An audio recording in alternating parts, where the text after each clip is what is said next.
testing? How was the medical testing? Thorough. It was.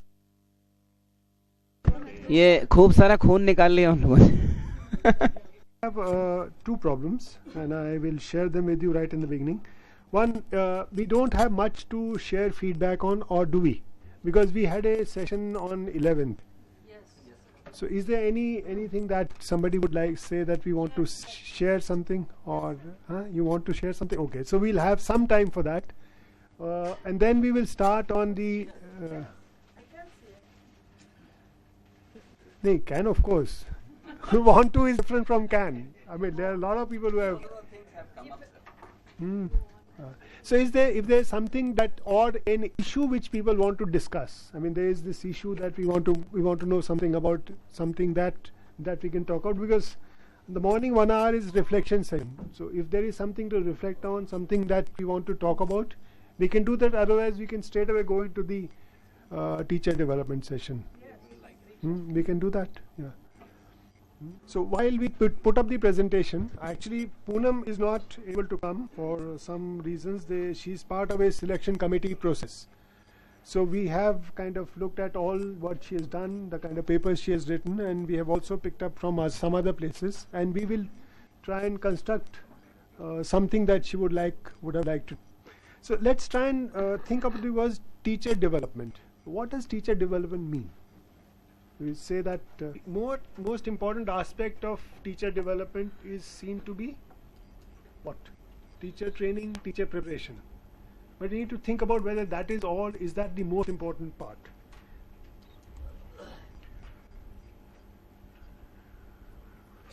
So when we talk about even the aspect which is teacher preparation, so what do we want to focus on? Do we want to focus on what they have learned to try and ensure that they learn something, or do we want to talk about something else? Do we want to give them a package of ideas, package of facts, or as some people would say, you want them to make them learn how to learn? So which means there is a distinction between teachers learning and teacher learning how to learn. So let's keep these words in mind, because we will come back to them when we do group work. Then once you have learned, or once you have learned how to learn, then how do you transform that into classroom practices? Because the most important part of a teacher's preparation is the fact that how much of what she knows, how much of what she is able to be translated into the classroom. So that's the other part of. So if that is so, then in what way should teacher professional development be considered different from training? Because if you're talking about translating something into classroom practice, then what are the factors that influence that?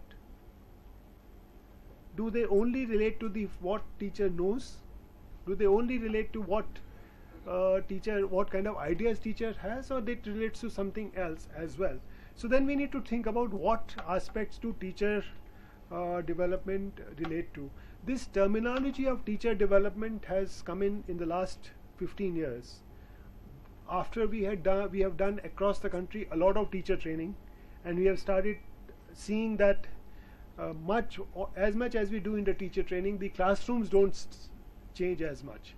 So people have started becoming more concerned about the question as to how is teacher professional development, how is teacher behavior different from what they do in teacher training. So we need to kind of focus on two questions. How is teacher professional development different from training? What are the key aspects of teacher professional development? What would we say are the key aspects? So parking these, now we look at the possible ways in which currently we think of teacher development. So one, of course, is the pre-service training. In that we have generally two broad components. one component is of school experience, and the other is exposure to teaching learning theories. So is that sufficient? What else do we need? In the B.Ed and the D.Ed programs, many states have started thinking about making a change in these programs. Many universities have also started making a change in the programs. Are these changes sufficient? In which direction are the changes going? Whenever we do in-service training, which is another aspect of what we do, the focus is on has been for very long been on giving methods, giving how to do something, or on something which is governing teacher behavior in terms of teaching skills, like which are governed by micro teaching, which are governed by such processes. So question is that what the teacher needs? So we need to ask ourselves, are the major gaps in the way teacher deals with the children related to the fact that she does not have adequate methods, she does not have adequate ideas of how to make a classroom interesting, or the issue is something else? So we need to, when we think about teacher training in service and pre-service, this is one of the things that we need to focus on. The current buzzwords are reflection and reflective practitioner. So we need to kind of also unpack what is it, what does this word teacher as a reflective practitioner means, because this is something which is now being talked about, and I'm sure we must have come across in some processes and some interactions on our own as well. So there is also this concern which has come up in more recent times, is the fact that there is no linkage between the pre-service and in-service programs. Do you think that's a good idea? Do you think that's a bad idea? What is it that we feel about the pre-service and in-service training programs? If they were to be linked, in what way they would be linked? So if we were to ask ourselves as a group, this issue of pre-service and in-service, is the pre-service good? Should we have a pre-service training at all? Many researchers have said that investment in teacher training, teacher preparation prior to taking up a job is not as effective as training which is given after teacher has started teaching. So what do we think about this whole question about whether it is better to do teacher training before, or whether it should have teacher training for only those teachers who have taught for a year or two? There are many states which have experience of teachers who have been teaching, who have then later on been trained. Madhya Pradesh is one example where there were teachers who were working for a long time, and then they were brought into the ambit of teacher training. So there are many states where this has happened. We have this ODL program that is being planned by many states, which are teachers who have been teaching, and how do we provide them training which will actually lead to certification. So the question about linkage between pre-service and in-service is an important one, and I think we need to understand what we mean. The reason I'm saying all this to you is that over the time when you spend time in Arizona, you would have a chance to look at these questions in a relaxed and detached manner. When we are in the state, we are forced to take decision every week, in fact every day, and here you just go on carrying with the stream whatever is being happening. So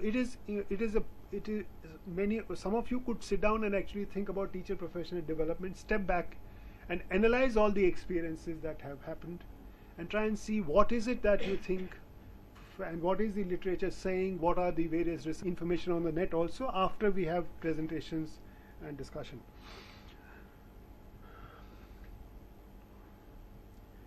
One more question that I think is important, and I think this is also important to understand why we are talking about this. In many ways, when we talk about becoming a doctor, we talk about becoming an engineer. The responsibility of professional development lies with the doctor and the engineer. In the case of teachers, what we have, does it take away anything from teachers' personality? Does it take away anything from teachers' professional status? So we need to also think about that question, whether professional development, what should be the important components of it? And what does it mean when we say that a teacher needs to be trained periodically? And why is that an important question to ask? That a teacher needs periodic training while a doctor does not, an engineer does not. And what does it do to the status of the teacher and the way teacher acts in the classroom? So I think these are questions that we need to think about, and we cannot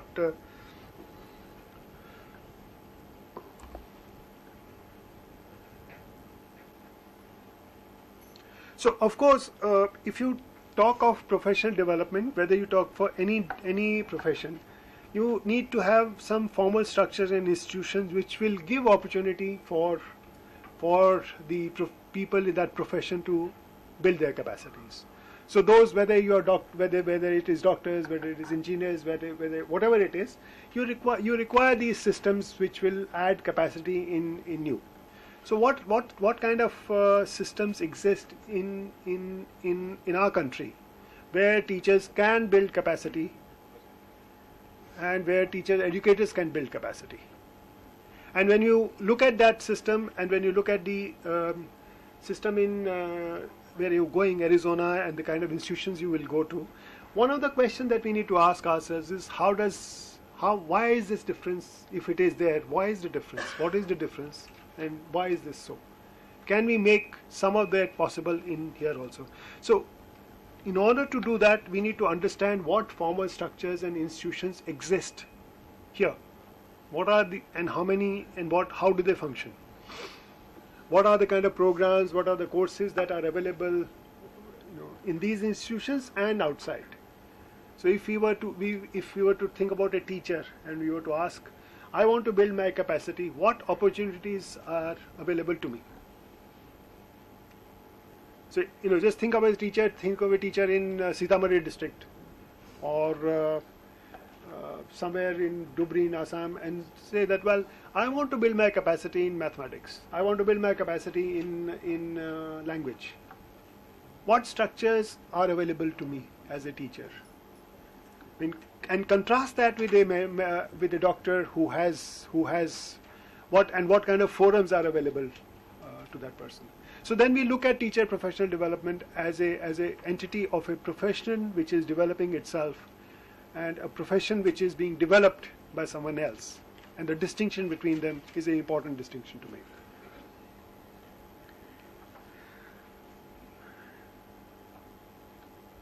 So in a sense, what does a professional wanting to learn, wanting to engage more require? It requires a motivation. It requires a motivation to learn, to change, and to adapt new ways, to think of new ways to deal with it. A doctor, an engineer continuously does that. Continuously they are learning. So I'm just saying engineer and doctor because we are familiar with these professions. It could be any profession. It could be even somebody else, any other professional. So teachers also do that actually. All of us do that. As teacher educators we do that, as teachers we do that. But how conscious are we of that, and what kind of opportunities exist for us to keep ourselves motivated? So what is it that motivates a person in a profession? What would it be that would motivate a teacher? And if we were to look at the system, what are the dynamics in the system that would help teacher being motivated, and what would be the aspects which will help prevent the motivation? So there is the question of what would be the enabling conditions for effective professional development of teachers? And that would be an important question to ask. And if we look at, if we type in, for example, if you go to the Google, you started using the Internet Explorer, na? So instead of typing Google gmail.com, if in that box you were to type Teacher Professional Development India and click, you will get a list of all the documents, papers, reference things which talk about this question. And if you were to click on one of them, one by one, each of them, you would see what is it that they offer. We will try and set up something in the after discussion. Maybe I'll ask Peter to do that, so that we can see how this actually works. And then, so all that is accessible to you on a click of a mouse, much faster than going to a library. And that is why e-libraries are so important. And that is what we will be using in Arizona. I wish you had more time with your laptops, if, as people had said, laptops were available, because a lot of these exercises can be far more exciting when if you can do it on your own. But we'll just try and show you how it works. Okay. So let us look at these terms. And in the next 45 minutes to an hour, we'll do two things. One, we will look at these terms. Maybe you can write them. What does reflection mean? So what does, and this is in the context of a teacher and a teacher educator. So what does it mean? What does collective learning, group work mean? How would it be possible? How does an individual continue to learn? What are the opportunities available for such processes? How does the school become a center of learning? Many people argue that a teacher can make students learn only if the teacher herself is a learning teacher. And a school will become an institution for learning only if the school is a learning institution, which means it has this culture of learning where the community of teachers and the community of students are thinking about some things all the time. So how do we make a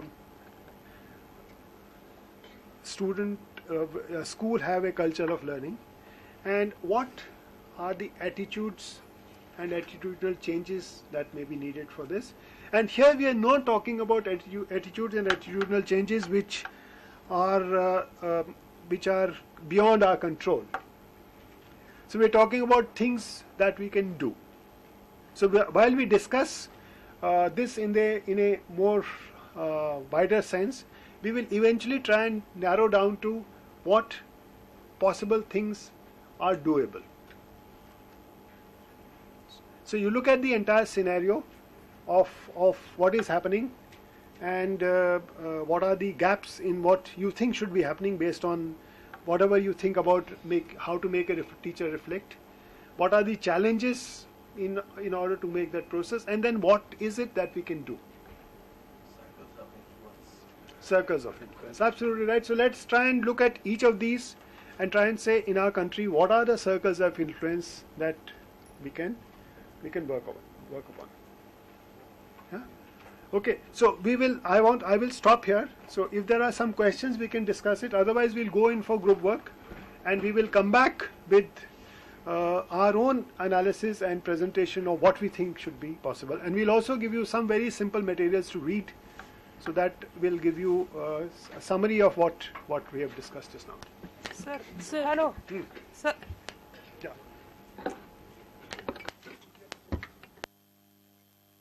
Sir.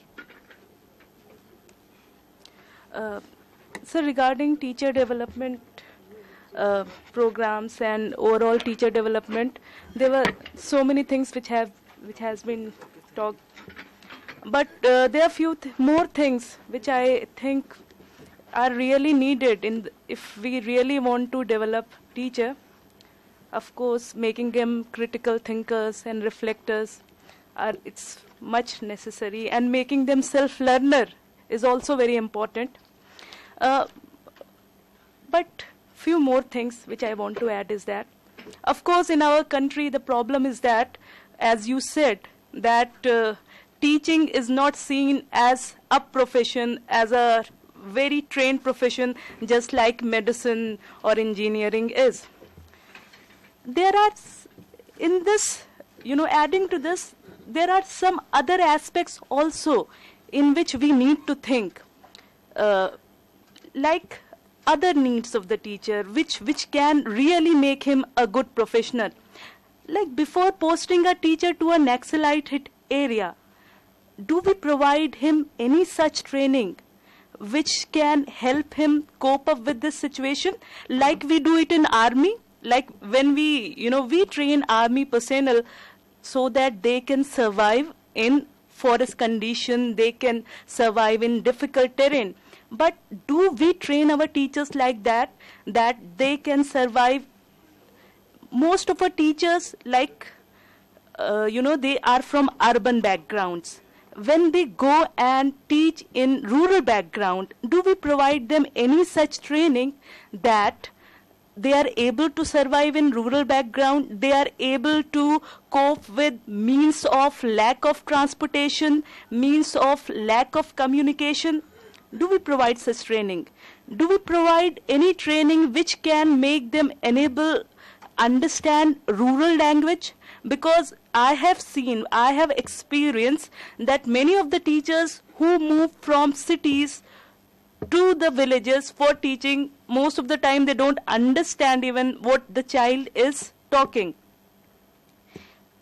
And when we teach, when we appoint a teacher, when we post a teacher, in conditions like, which is, minorities, where minorities are more in population, do we provide him a training which makes him sensitive towards their issue? So, or when we, post a teacher in a situation where, it's full of, conditions where the society is very rigid, very conservative, gender biases are very prevalent, do we provide him such training which enables him to break these bottlenecks? So these are also the aspects which needs to be taught about, and I have quoted only few. There are so many other such aspects which need to be taught about and which is never discussed. Thank you.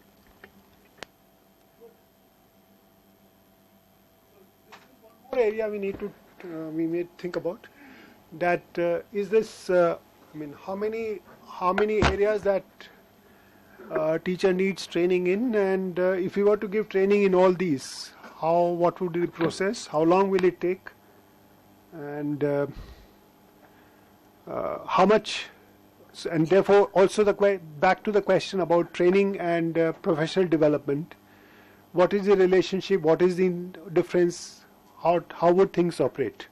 I'm sure this is so. This is what we want also people to talk about in their groups, and come up with more specific. So we can raise all these concerns about what the teacher does not know, and then try and see how much of it can be provided through a process of training, and what will be the structures which will give this training, and how will that happen for the number of teachers that we have. And if so, how? So we need to have some kind of a possibility of as was rightly said, circles of influence, what the system can actually do. Because if we keep listing things which teachers don't know and teachers don't do, then the list is very large. So we can make, we can all add to this list and it'll fill many boards. And that's what we have been talking about for very long, and all the process of DPP trainings was started because of the fact that we thought teachers don't know enough. And we thought of the fact that every year the teacher will be compulsorily given a certain number of days of training. And we have tried to implement that over all the states. Yeah. Sir, I feel that do we really need to train teachers? And instead, we should need how to work with them, because we are not very clear about the means as well as the end ourselves. In that case, a lot of things to be clarified about the means and the end. Together, we have to be very clear. And when we are not clear about that, when we think about training, development of teachers, I feel will not survive the situation.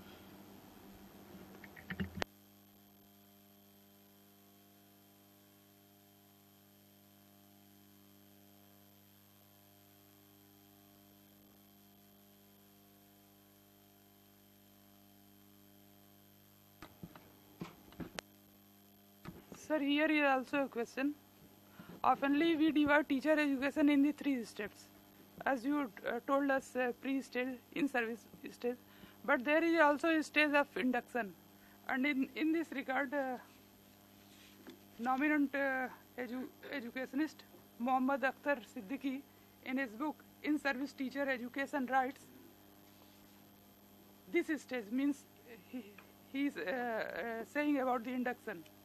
This stage will be termed as preparation for the lifelong journey into the teaching profession. And the, sorry sir, he says about the induction training, he says that the second stage starts when this newly trained teacher is inducted into the job of teaching in one or the other educational institution. This stage, especially in our country, is not very well defined, identified, and this situation is also applied in our state of UP. So, sir, reflect yourself on the training of induction.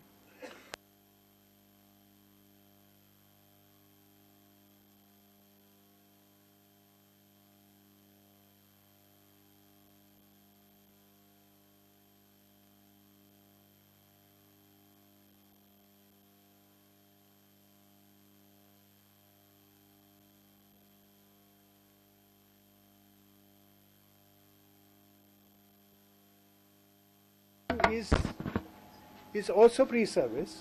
It's before you join. So it is not, you can separate it or you can not separate it, that doesn't matter. But it is something which you do before you start teaching actually. So in that sense, it is also pre-service. But you can, you can identify it separately.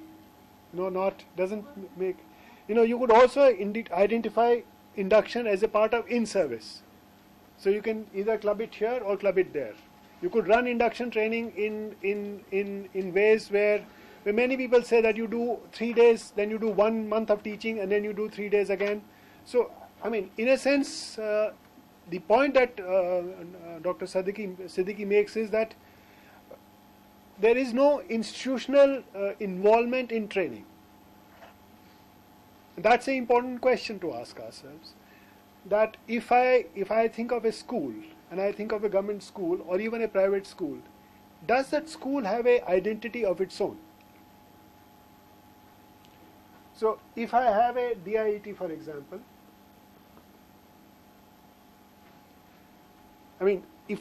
so in that sense, the question that he's asking is important. Because whenever I get a new person into the diet, some people are appointed in the DIETs, does the institution does an induction training for that person? So induction training could be interpreted as just being in service or pre-service, or it could be interpreted as being inducted into that institution. So if you're saying that induction, if Dr. Siddiqui is saying that induction training as being brought into that particular institution, then he's certainly talking about aspect which is totally missed. Because in India, unfortunately, the institutions don't have a identity. Very few institutions have that identity. So there are very few institutions which do actually do induction training. The government institutions, whether they are CTEs, IACs, DIETs, They may be doing training for everyone else, but for new incumbents into their own institution, there is no process of induction. So in that sense, this is totally missed as a component. But that's an important point. So if you think this is important, then we need to think about how this will be possible and what would it take to make this happen. Of teachers, we have has been a matter of great concern.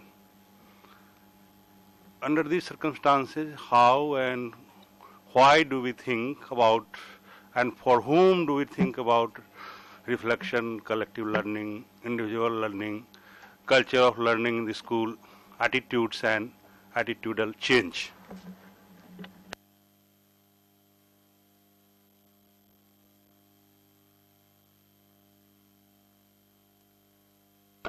No, what we need to do actually is, that's what we need to do. See, in our discussions, we often end up making a huge dhobi list.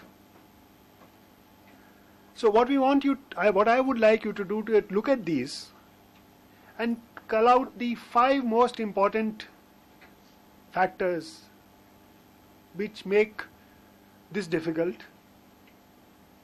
5 most important stakeholders which can make a difference, and very small simple steps that can begin to make a difference.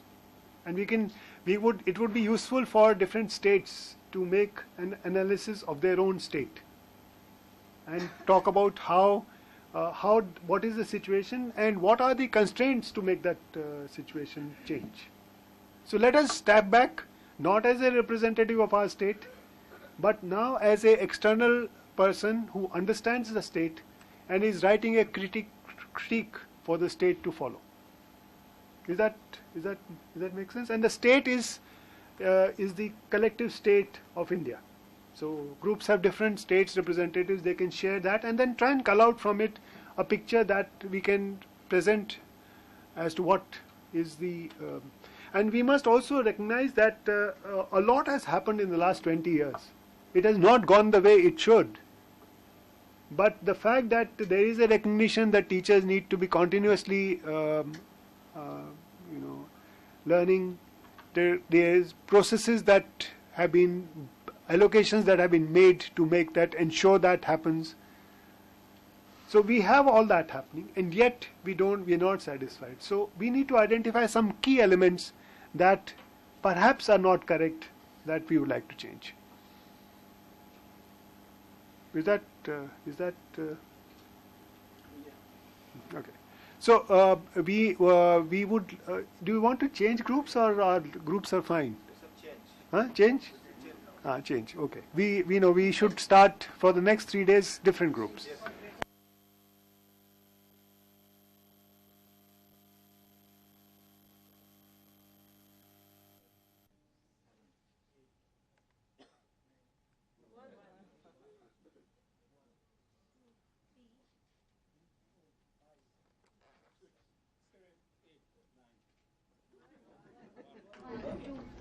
Three, 4, 5, 6, 7, 8. 1, 2, 3, 4, 5, 6, 7, 8. 1, 2, 3, 4, 5, 6, 7, 8. 1, 2, 3, 4. 5, 6, 7, 8. 1, 3, 4, 5. tea in between, so we'll get back around 11:15, 11:30. But by then we should have fairly clear presentations. And I do have chart papers, and so we will take a chart paper and make as many charts, but don't make a dhobi list. Make a list which is sharp and which is workable, and which you can argue about that. I believe these are the most crucial points. Then we can then discuss those things. So the point of this exercise is not to solve the problem. Point of the exercise is to understand it fairly well and argue about teacher development in a academic manner. And when you go into Arizona, you argue, or you take whatever you have done here, and then you come back, and after that we will discuss it again, whether you would like to make any change in the list that you made, in the arguments that you gave. That would be what we would have learned in the 3 months. So look at it from a point of view of that we have to make an academic presentation to the professors of Arizona University about the Indian teacher development situation. What are the strengths and what are the points that how well it is understood, what is not understood, and what are the gaps in that, right? Okay, thank you. There are teacher, there is a regular teacher, there is a teacher of, there are private school teachers, and that also is very important, what kind of effect the profession gets because of private schools and private teachers. And how do we understand the private school teacher? What impact does it have on the teacher training process, teacher development process itself? And the categories are the high secondary school teacher, the elementary school teacher, the grade 1, grade 2, grade 3 teacher. What does it mean to have these grades? And what influence does it have on the way the system and motivation functions? Is that okay? So we are basically thinking about these. So we are basically thinking about these. Should we have 2 clear-cut questions that is expected from us to answer? Okay, good. I think that's. I know we are kind of being sharp. Pointed question. Yeah, pointed question.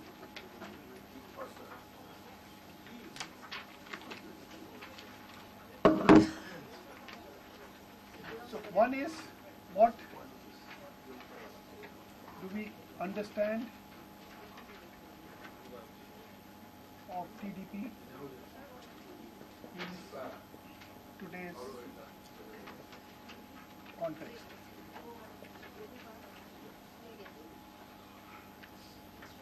And we have given you things to look at.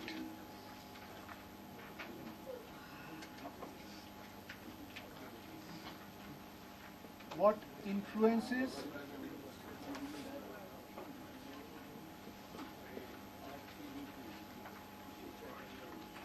so what are the components?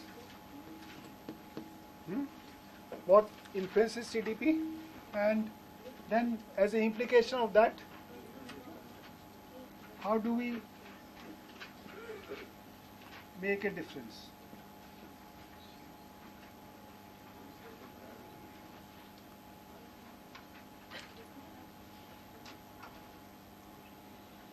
So all that in between, what are the constraints, will come within these 2 aspects. Is that okay? So what do we understand of TDP in today's context? From whatever we have read, whatever we have discussed, what are the elements of it? What are the influences in the current Indian context that affect TDP? And we are looking for the most important components.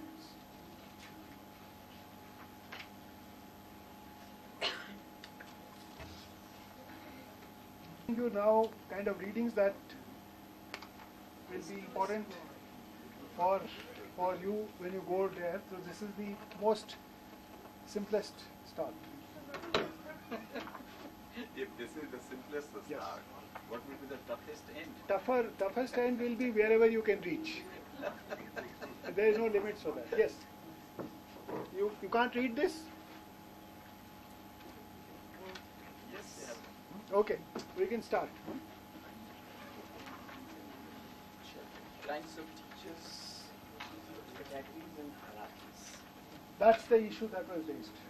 That within this fact that there are these categories and hierarchies, how do we ensure? How do we keep motivation? Can we keep motivation at all? And I've only complicated that by saying that there are also private school teachers. We can't forget them. Large number of them. In Bihar, one practice was done in 90s. There was a decision from the government side that untrained teachers will be appointed. After that, at that time I was at SCRT, we thought of this induction level training program. And 14 days induction level training program modules were prepared, I remember. They were very effective. I tell you, very effective induction level. No pre-service they had. Simply before getting into the job, the appointments were done by the BPSC on the recommendation of the BPSC, and teachers' quality was very good at that time. Almost 80% teachers came in the system who were very good teachers.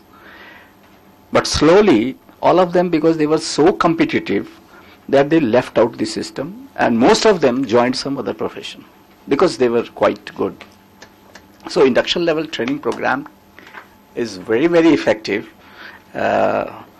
In place, I shouldn't say, but if it is done for pre-service training programs, not exactly, but in-service program should take place with this induction program. Thank you.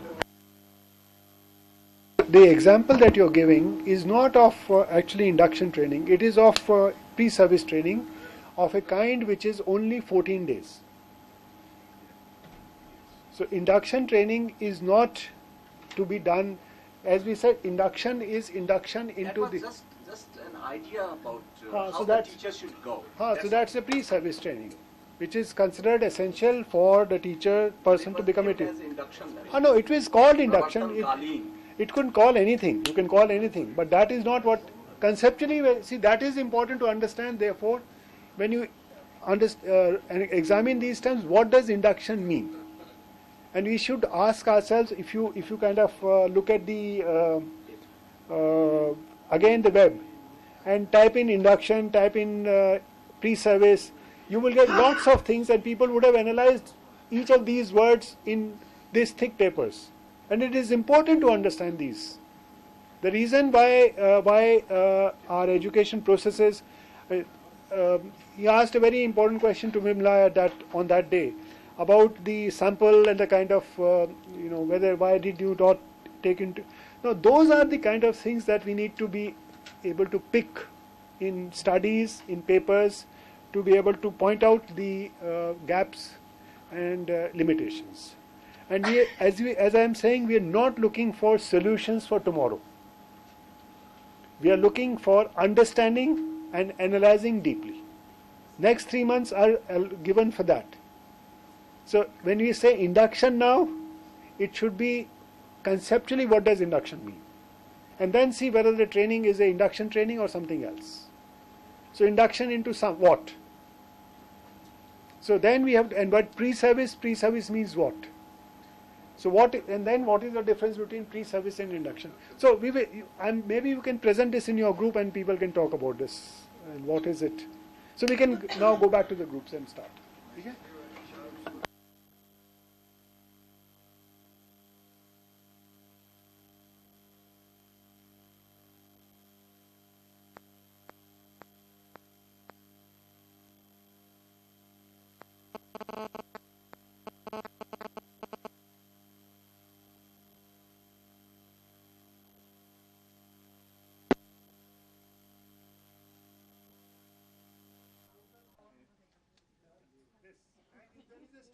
Relates to that, you can present it, but 10 to 12 minutes cannot be filled with all that.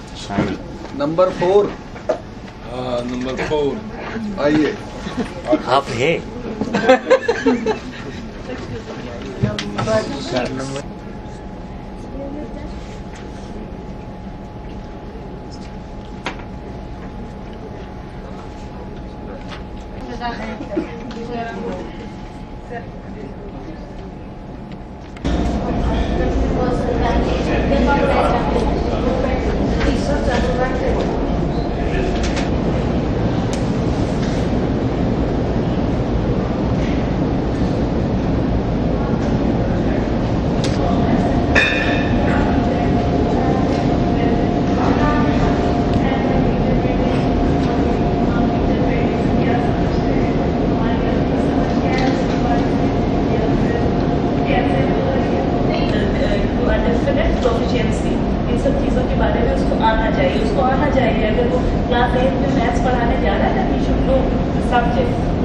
First question is what is TDP? In our view, teachers learning means understanding how they learning and their and then translate their knowledge into practice for the holistic development of the child. Second is that presently we do not have holistic view of the teacher development program. We address it in piecemeal. Third is the addressing cognitive and emotional needs of the teachers to cope with the varieties of challenges. And next is the systematic, cognitive, academic and side support to teachers. Third is the systematic addressing effectiveness on teacher development on various issues. So second task is the what is the status. Second is the infrastructure, which affect a lot teaching conditions. Second is the third is the motivation, which is not continuously provided to the teachers. Third is the professional leadership. There is not professional leadership in teachers, that is not developed a lot, or we can say the leaders are not in a very I can say ki leaders are not working well in our society, or principals are not so good, so can they lead the school very well. And third is the academic support structure, and third is the community approach of the community to the school is not very well, because in some conditions it is very bad, or they are not supporting to the schools, and teachers are not ready to get the community support. Like if they check their attendance, they are very agree, and if they say about their children they are not good in knowledge or anything, or like the sports or anything, any school activities, so teachers are not ready to listen the community what their parents are saying about their children. This is the one, because they think parents are not literate, and how they say about our working conditions, and they are not in a position to say anything about the school. They are illiterate, they do not know what are the working conditions as well. So third is this is the major point, I think. Understanding of subject and methodologies are not very well known by the teachers. There is so many lacks, because the teachers are not very well knowledgeable to understand their child and how to communicate their knowledge to the children. This is the second group, the second point. And the third point is what are our views regarding these issues.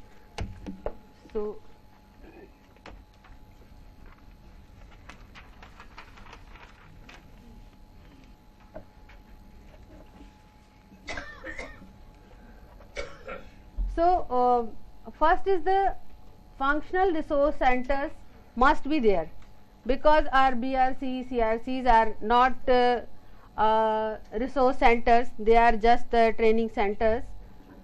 And second is the recruitment of teachers on the basis of aptitude, because if aptitude is not there, they will not be a good teachers.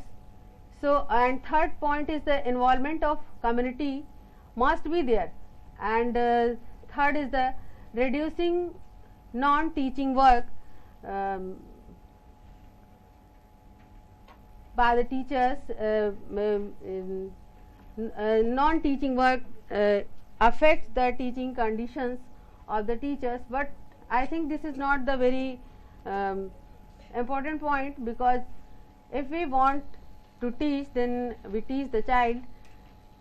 Whole thing is about the aptitude or attitude, we can say.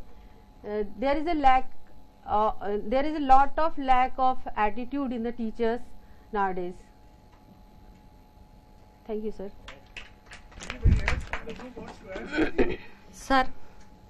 Sir, can I add something, sir, in this group, sir?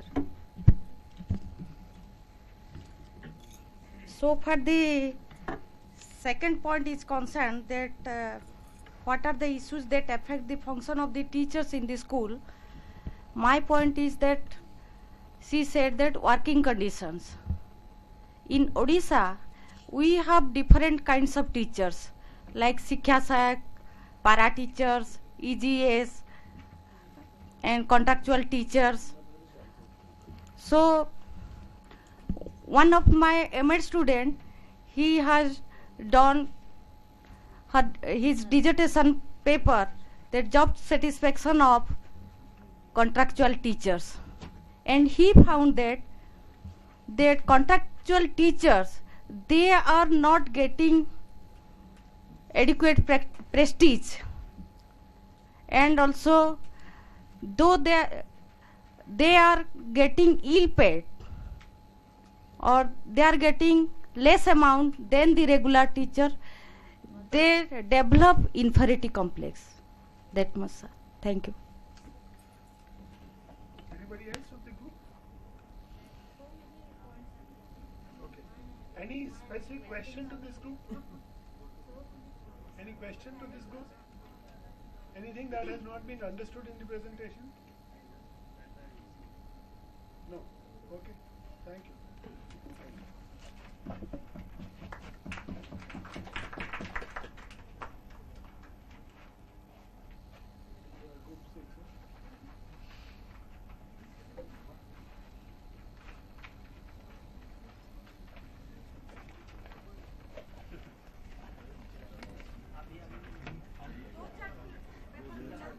हाँ 3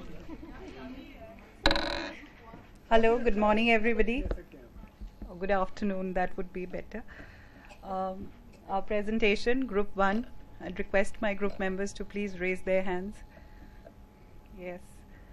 So, so we are all from group 1 and this is what we have for you. For the first question that was given to us, what do we understand by TDP? Now, it's very important to understand the difference between training and TDP to kind of give you a holistic idea as to what it is all about. Training as we see it, as you can see, I have made a little, sketch here. This is performance and this is, how I have shown training. Usually, when there is a difference between desired performance and actual performance, now there is a gap here. That's the gap here. And for that gap, we provide training. And when training is provided, it is provided by an outside agency. We've got nothing to do with us.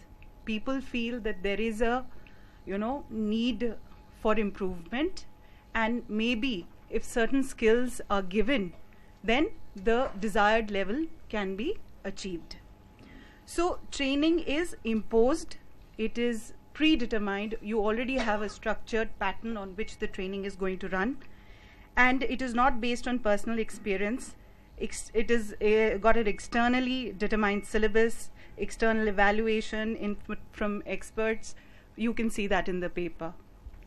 But when we come to TDP, that is Teacher Development Program, this is different. This is different because here the onus lies on the teacher. The teacher is going to initiate this program of self-development, and it'll be partly structured, but it's going to be a process. It's not आप 15 दिन की training के लिए जा रहे हैं, ऐसा नहीं है. You're going in for a lifelong process of development if you were to become a teacher. Am I correct, sir? So, and TDP emphasizes on being reflective. Now, we studied the 3 theories from the paper. The first theory is applied and craft. That is, you learn certain skills and you apply them. You learn the theories and you apply what you have learned. You learn the craft and you apply the skills, that you have learned to your teaching. But TDP emphasizes on being reflective. It says you go out in the field, you start learning things, and you reflect. How can I improve it? It's a lifelong process. Again, the emphasis, like Agnihotri sir had put, is on the holistic approach. It's looking at the gestalt. Yeah. And this approach is more person-centered. It is person-centered. I am very important here because I am going to make the change. And it's a collaborative development. It's about teacher empowerment. And it believes in, developing both the cognitive and the affective aspects within the teacher. So I hope I was able to clarify to begin with what is training and what is teacher development program. Teachers training and teacher development program. Here we are not merely looking for a degree. It's more about personal development. And for the next area, that is what influences TDP, I'll invite Shalini ma'am. Thank you. So second question is, what influence TDP? According to our groups, there are so many components which influence TDP, and first component is policy. Policy at government level, policy at local level. We cannot think development without system of development, because there are so many layers such as government, administration, implement agency, society, schools, teacher education, and ourselves, which influence our teacher development programs. Third one is decentralized planning, and last one is incongruence between what is actual and what should be. There are few points according to third question, how do we make a difference? So in our opinion, first one is learning to learn, second is school should be the center, third is ability based teacher training, the training should be ability based, third one is summative to formative evaluation, reflection, TDP should not be secluded, use NCF guidelines, just translate it and use it in such manner. Teacher should construct. So the principal from that West Champaran. Here is a teacher cartoon from North Bihar, flooded area of Bihar, and we are demanding from Bihar that there should be given importance as Nagaland and Kashmir. Bihar must be also. And here is teacher posted in remote area.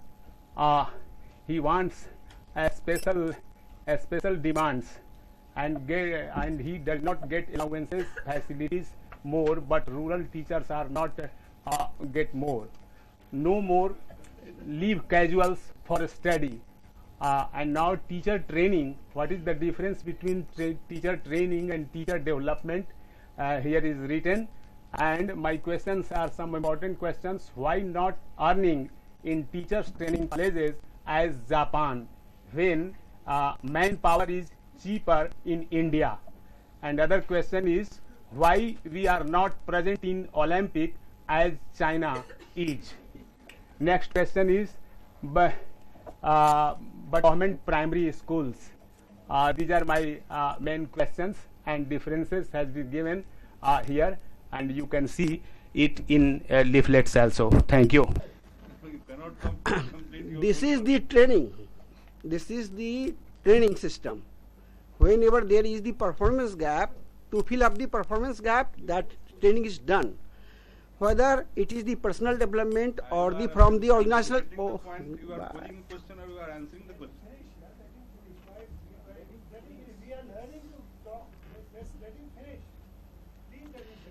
Let him tell.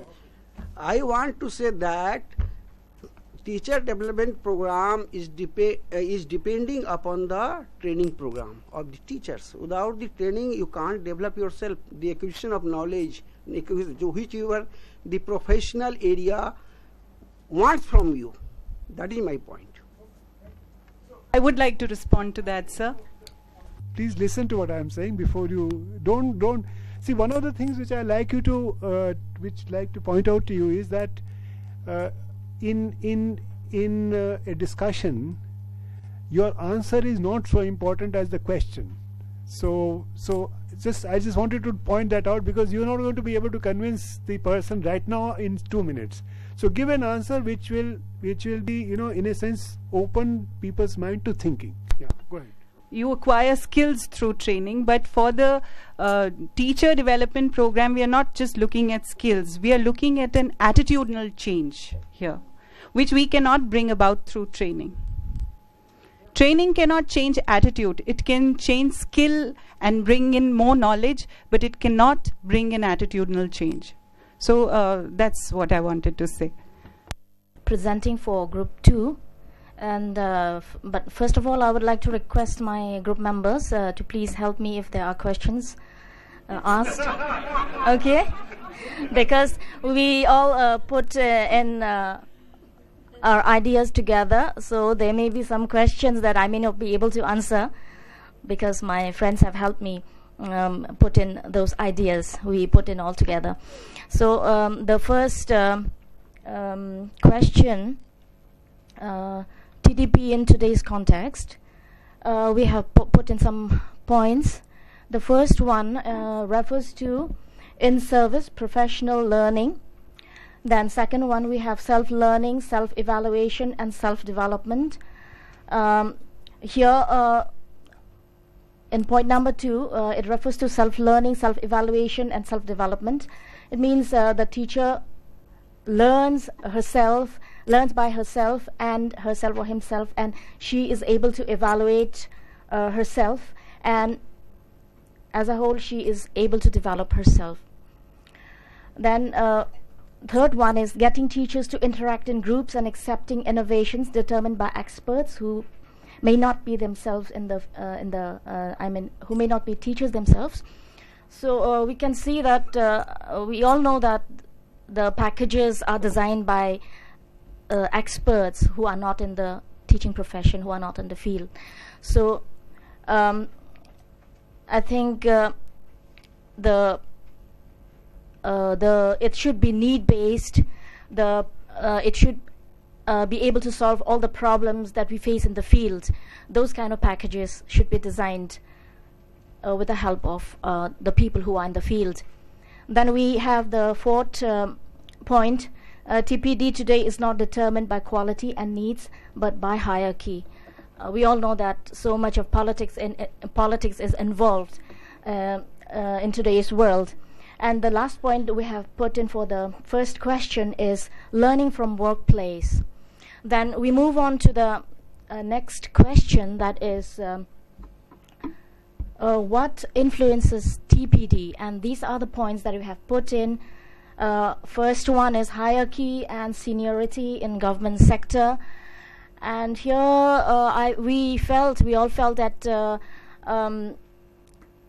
we need to put in more young people.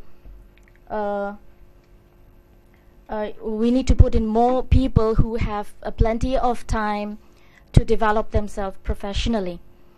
Then we move on to the next point, appointment of untrained teachers.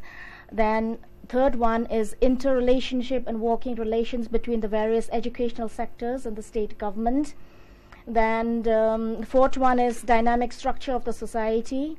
Then we have deadlines and guidelines imposed by the authorities. Now we all rush to finish our work in time. We have the deadline. We have everything we do is time bound. We need to rush, and we need to stick on to certain guidelines, which hampers the professional growth of the teachers.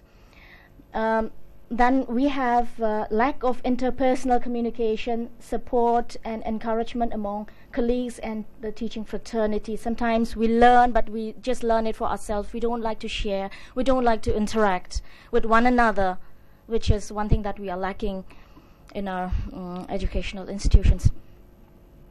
Then we move on to the last point, that is, how do we make a difference? A TDP should be need-based. It should be need-based. TDP should not be influenced by politics and hierarchy, be it academically or through politics. Then the third point is better coordination among different educational sectors or agencies like the NCERT, the NUPA, SCRT, DIET, BRC, CRC, and the state boards of school education, etc. Then creation of conducive environment for better learning. The atmosphere has to be very conducive.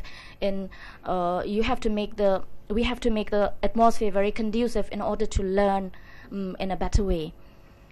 Then we have monitoring and evaluation, which is self and collective. Then we have teacher support groups.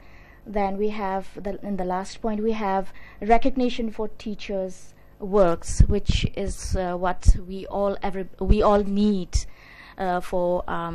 we all need to be recognized, which is a sort of motivation for all of us. Thank you.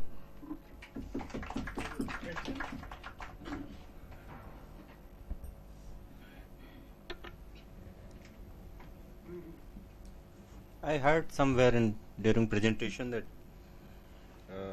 we need some young people in for teacher professional development.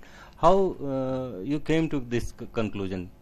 Means young people will facilitate this. What is the basis? Actually, what I meant is young people, if we are able to help them develop themselves, if we give them time, if we give them the right opportunity to develop themselves, they have plenty of time in their hand to develop themselves professionally. That's what we meant. So what she's saying is start young in development, don't wait. Yeah, we should not wait to develop ourselves. That's a different way to. Yeah. Yes.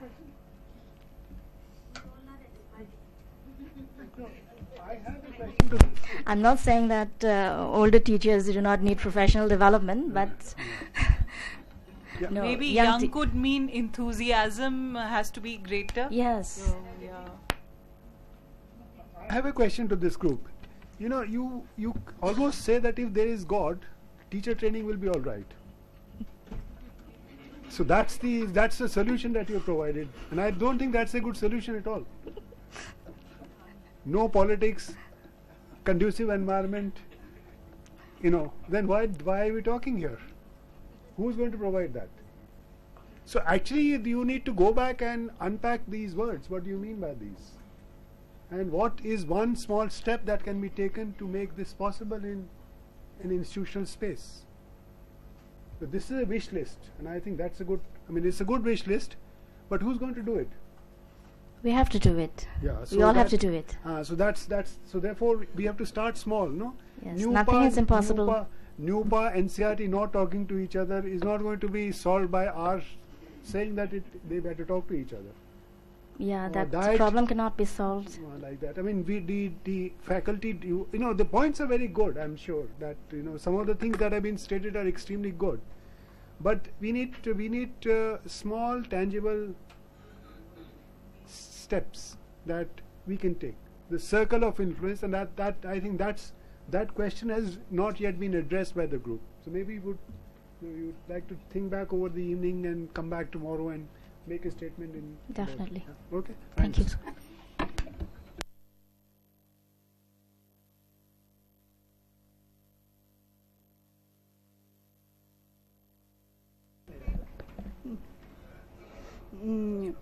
Hello, good afternoon to all of you. I am representing group number 6, and we have read these 2 papers and analyzed in our group, and this is the brief presentation. Our first question was, how do we understand TDP in today's context? In our group work, we have discussed that is teacher training is a part of the TDP. So it's a small part teacher can develop in many ways. Training is a part which has been given by the government or all other agencies, but it's a very small part. It's not away from teacher development program, but it's within the teacher development program. And we have discussed that the teacher development program in terms of 3 things. First thing is knowledge, second thing is skills, and third thing is attitude. If I do not have knowledge, if I do not have the basic cognitive level, then I cannot connect with the training program or with the whatever sources I can access. So first thing is teachers learning. That is maybe self-learning, maybe discuss among the groups. Or so first thing is knowledge level. It must teacher development program, it includes teachers learning. Second part is then how I can learn as a teacher. That is the learning how to learn. What are the sources where I can be empowered myself with respect to knowledge? There are so many sources. This first one is the training program. I have already told it's a small part of the teacher development program. Library, it's available in the journals, books are available. Even discussion among ourselves. This is also a very powerful source of developing myself as a teacher or teacher educator. And then we are rich in experiences. We have attended many programs. We have theoretically we are good and acquiring experiences. These are the resources of improving ourselves or improving ourselves as an educator or teacher, whatever it may be. E-library is there. Exposure visit. We have visited many places. We have visited many schools. We gathered so many experiences. That is also a part of the teacher development program. And these are all knowledge part or skills part. Then the most important thing, yes, teacher is qualified, experienced, but am I translating it to my school situation, to my classroom? That's the ultimate aim. Students' outcomes should be improved. Unless until the students' outcome or students' experience will not be enriched, then the teacher development program is incomplete in our sense. So it must be reflected in the classroom learning situation.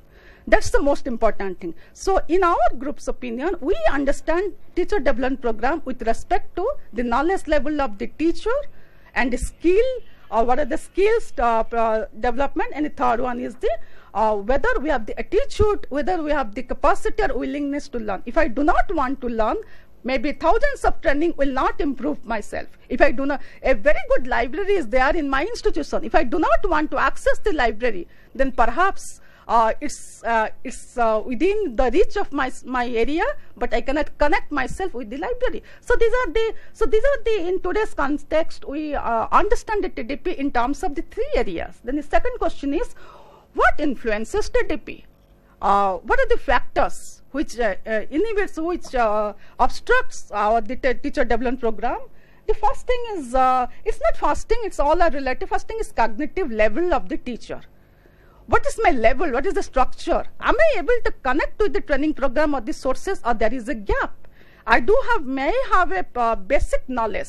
That is the basic principles of constructivism. Do I have the previous experience, previous knowledge through which I can connect? So that is the because already Nivedita madam has highlighted about the level of the teachers. Some teachers have +2 qualification, some teachers have graduation, some teachers have very good qualification. Suppose a science is in class 7th and 8th, science and mathematics are tough. So do I have that previous knowledge so that in my training program I can connect the training inputs with my experience? So this is the hindrances, because the teachers' qualification experiences are varies from across the state, across the country also. They are not at the equal cognitive, more or less. It's not be equal. There are a huge gap among the cognitive level of the teachers that influences the TDP program, so that teachers cannot benefit from the program. There is a huge gap between the experience level, knowledge level, and the input level of the teacher development program. Second is here also the macro conditions, whether the policy or the educational system, education structure, they are also whether they understand our need or not. If I want that as policy, something is decided somewhere else, and this is not my need, so it influences my developmental process also. And also micro. That is micro capacity and micro conditions and macro conditions, both are affected. Second point is input. Whether this school environment, both in terms of the infrastructure, library is not there, or journals are not coming, so I cannot empower myself. So both in the context of the infrastructure as well as whether the environment is learning friendly, whether my colleagues are listening to share with me, to say, I have attended one training program, but they are not able to, they are not willing to listen to me, not willing to share the ideas. And the head teacher is also not, that madam has already told, is not recognize my abilities, recognize my skills. So there's a gap between my enthusiasm to learn, to apply it, but the environment of the school, it is also very working condition, school culture. This is also influenced a lot about the TDP. And of course, the environment, the collaboration. Are my colleagues ready to listen, ready to share all these things with myself, or their attitude is different? So mainly, in a nutshell, mainly these 4 points, that is attitude, or capacity and willingness to learn. This is very important thing for the teacher development program. If I am not willing to learn, then I cannot learn. So that is the willingness to learn, or in some other way it is attitude. And then the cognitive level or structure of the learner or the teacher or educator, whatever it may be. Then the working conditions, schools, culture, all these things, attitude of my colleagues, and the macro level, policy level, or the systemic level influences also the TDP. Then the third one is, how do we make a difference? In spite of all these differences, do we need to make a difference? Yes, of course, in our group, the answer is, of course, yes.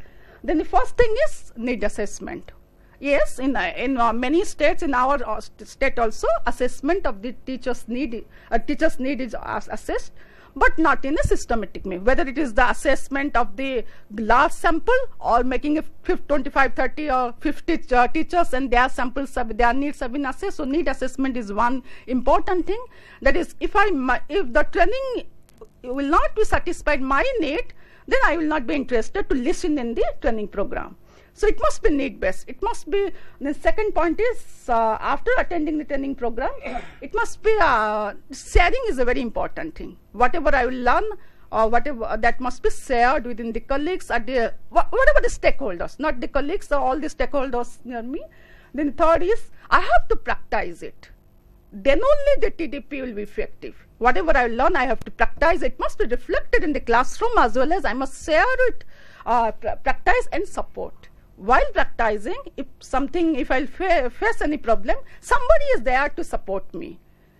So practice and support, it must go side by side, and also recognition. This is most important thing. The third one is a review.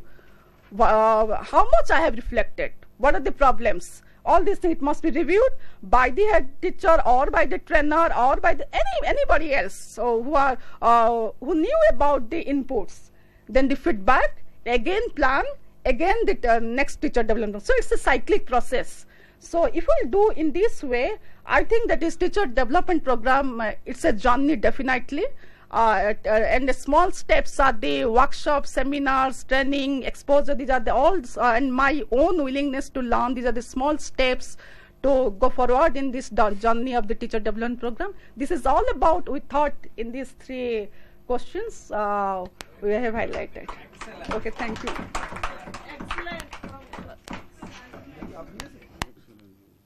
I'd like to ask a question. It's really a nice presentation, but I have a query. You talked about teacher development by self, initiated by self, or you talked about self-evaluation sort of thing. I want to ask, is self-evaluation so easy? Are every person, every new teacher who has entered in this profession, is he so capable that he can make self-evaluation? Like, I'm going for this USAID fellowship program for 3 months in Arizona, and I am attending this orientation program. I can make a self-evaluation, let me make a self-evaluation, and I can come to a conclusion. I don't need all these things. I know everything. This can be also a self-evaluation. So the question is, self-evaluation itself is not very easy. How will you enable teacher to evaluate themselves? Okay, how will you enable? Because self-evaluation is more difficult than evaluation by somebody else. If you really want to have a meaningful self-evaluation, can you tell something regarding this? Okay, thank you. What? Yes. Yes. You have said that teachers should be the teachers, those who are willing to learn, they will learn. Otherwise, they will not learn. Am I correct? No, otherwise part is not correct. This. Oh, okay. So my question is, should we leave it on teachers, or there should be a, in your idea of teacher professional development, there should be a input, a component of accountability and performance appraisal? It should be or not in this idea of teacher professional development? Yes, accountability, in my opinion, now it's personal opinion, accountability is a must. Because due to lack of accountability, I think maybe teachers are not performing.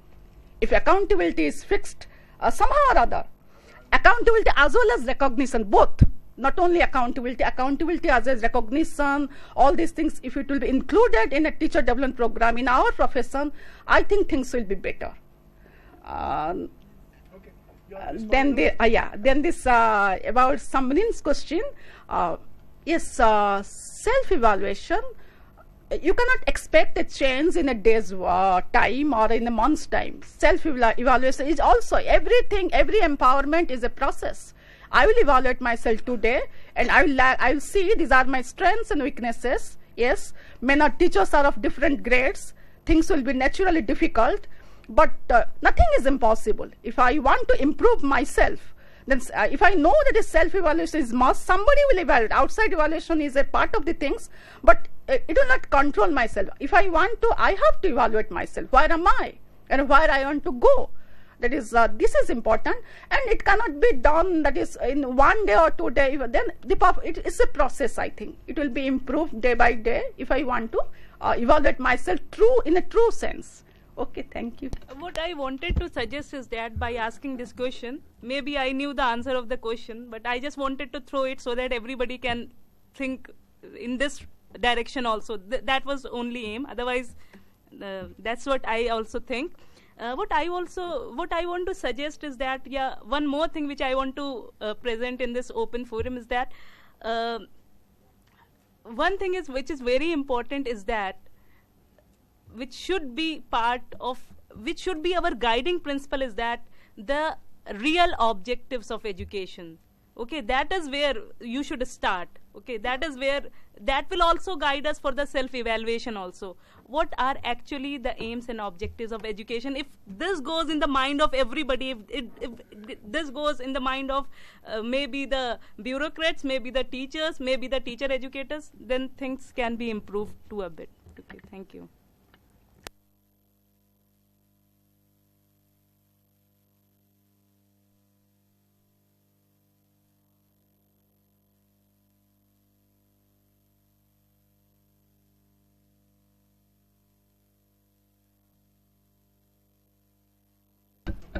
This is the presentation of Group 3. As Group 1 and 2 already discussed what is teacher development program. It is a program which includes knowledge, skills and attitude. In our group, we have elaborated that what we understand in present context. All the teacher development so-called teacher development programs are only teacher training programs because they have predetermined course structure, no self-evaluation, no inputs from participants, no emphasis on personal development, does not empower teacher as individual, attitudinal change are not monitored. Factors influencing TDP: lack of professional resource persons. These are group things. Lack of proper evaluation and monitoring. No space for self-evaluation. Evaluation is done only by through some form or through some format. Lack of reflection, monotonous way of programs.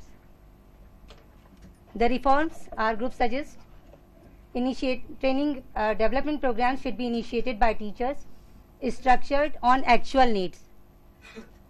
Space for self-evaluation based on personal experiences.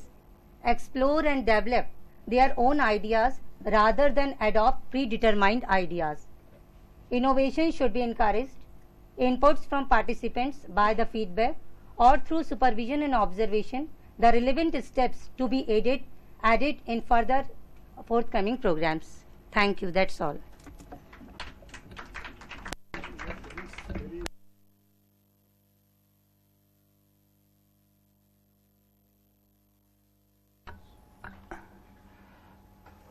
Just only one humble submission. Could we call this no space for self-evaluation you have written? Could we say it instead of self-evaluation, self-introspection? Because there is a difference. When you say it's self-evaluation and when you say self-introspection, looking into oneself, probably chances are there for development. Okay.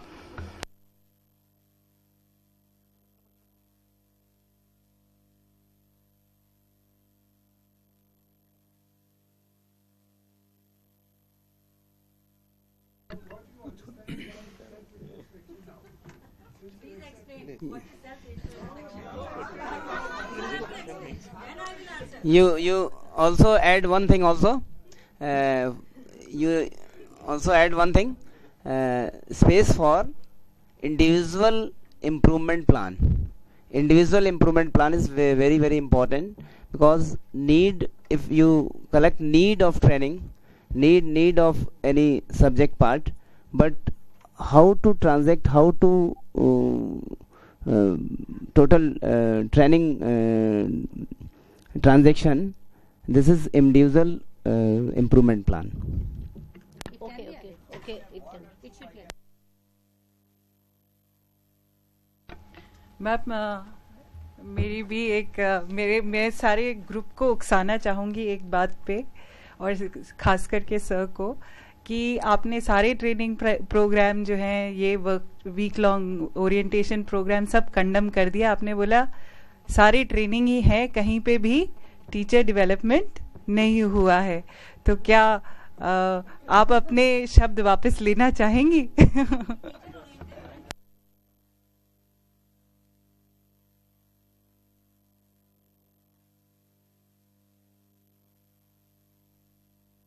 But ma'am there has been a drastic change now. अब तो हम लोगों के programmes जो हम school में अपने institutes में चलाते हैं, there is a drastic shift. They have come towards the reflective side now. We were following the pattern of applied and craft, but now there is a definite shift. So I think we are moving on. Thank you. There is a departure from traditional approaches now, and a good paradigm shift is taking place. In that light we have to see it. Now so far this self-evaluation and self-introspection is concerned, I would just add one or two words for it. When you say self-evaluation, it is based on certain fixed parameters that you are evaluating yourself.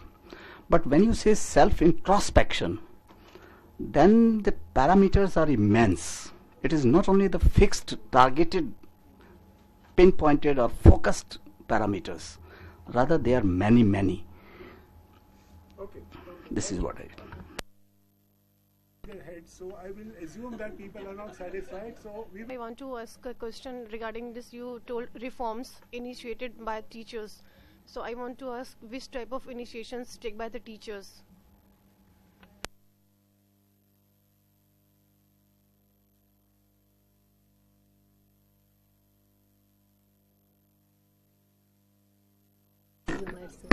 Actually, ma'am, I have one more questions. Actually, whenever we take any initiative, whatever we initiate in an institution, which we are just repressed by the senior authorities. So, Because you have written here initiated by the teacher, so I want to know which type of initiation you have written here. Actually, teacher who teaches in their classes, they know more about what they want to need. So this is they may take initiative, and they may and they may I don't. Please I may speak in Hindi. हाँ, तो teachers जो है ना, जो training में अपना needs बता सकते हैं और वे इसकी इनिशिएटिव ले सकते हैं कि उनके प्रोग्राम को कैसे स्ट्रक्चर किया जाए, और उसके बाद जो है ना उसको हम देते हैं. एक्चुअली क्या है कि ग्राउंड लेवल पर टीचर्स ही रहते हैं जो उनको बता सकते हैं कि उनकी नीड्स क्या है. जैसे सर बता रहे थे कि बहुत सारी नीड्स हो सकती है, साइंस में और गणित में अलग हो सकती है. तो हम जो प्रोग्राम जो डिज़ाइन करते हैं एक्चुअली ऊपर से डिज़ाइन किया हुआ जो रहता है, जो हम उनको देते हैं. तो ये हमारी वो है कि वो हम उनको कैसे दे सकते हैं. प्लीज़. यस सर, मैं ये कहना चाहता हूं कि स्वमूल्यांकन का सबसे बढ़िया और सबसे अच्छा तरीका यह हो सकता है कि जो भी हमारे अंदर दुर्गुण हैं या बुराइयां हैं उसको एक तरफ हम लिख लें, दूसरी तरफ हमारे अंदर जो अच्छाइयां हैं उसको एक तरफ रख लें. तो दुर्गुणों को छोड़कर अगर अच्छाइयों की ओर हम ध्यान दें तो बहुत सारी बातें स्वतः हमारी जो हैं आगे आ जाएंगी और हम स्वमूल्यांकन कर लेंगे. सेल्फ इवैल्यूएशन हमारा हो सकता है. सर एक वो है, हम बदलेंगे युग बदलेगा, हम सुधरेंगे. तो यदि हम अपना इवैल्यूएशन कर सकें तो बहुत अच्छी बात है. जी जी जी जी जी जी. Evaluating ourselves, that what are our weaknesses, what we have to, how we have to improve in our next presentation. Okay. This is also self-evaluation. या सर स्वमूल्यांकन तो करना है, लेकिन इस रूप में कि हम अच्छे नागरिक के रूप में करें कि अच्छे एजुकेटर के रूप में करें, ये दोनों चीजें.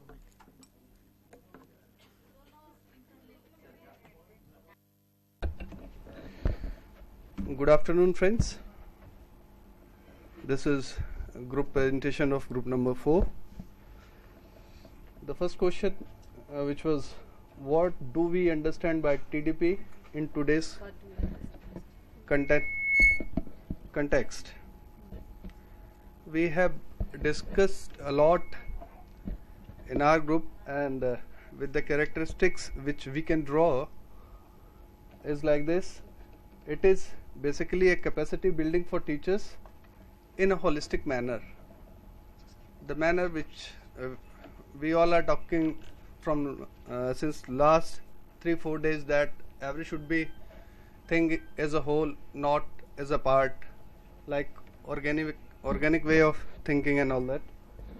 Second thing which we find, it is an improvement of knowledge, skill, attitude, which we have discussed in many ways by my other colleagues. And third thing which is important for TDP is, it is a process of self-learning, even learning how to learn. And the fourth thing, it is collective learning, culture of learning. Basically it is based on our own experiences.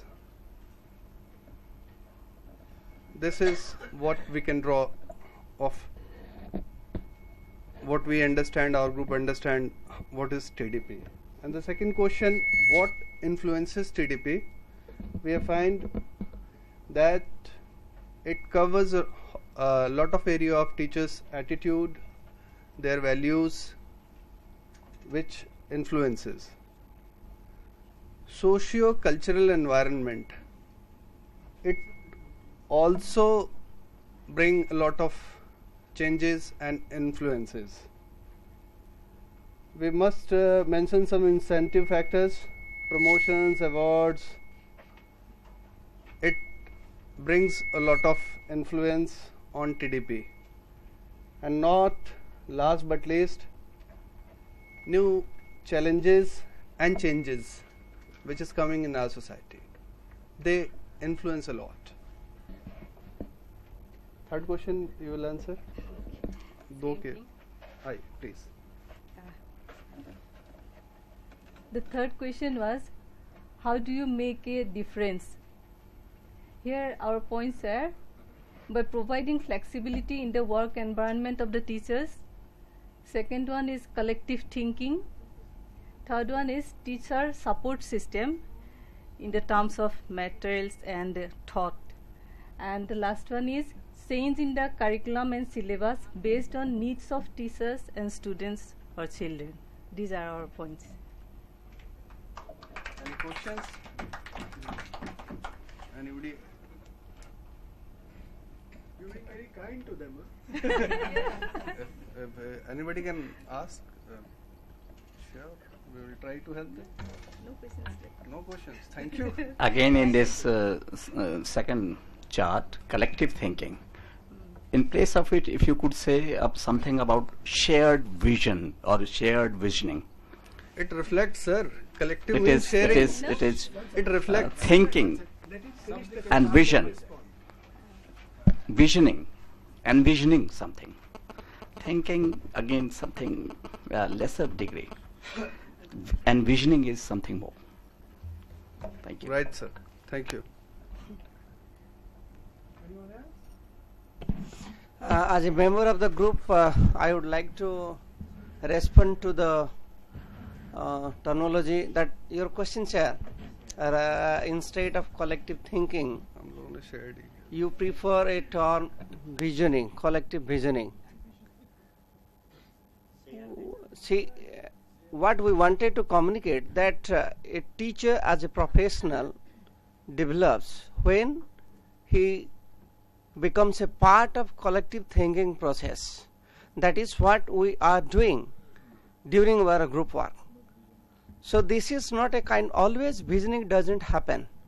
Visioning still happens only in a context when you think that this is an issue, a situation, and we should, it's a kind of, I see it as a kind of a very contextual scene, and you have to make a future planning. And our issue, actually the terminology that we selected is quite deliberate and by choice, not by chance we have used them. The purpose is that teachers grow only when they become a part of collective thinking process. So we would like to choose that collective thinking as a better choice. Thank you. Yes. In case of any problem, this collective thinking is working. No? Before thinking.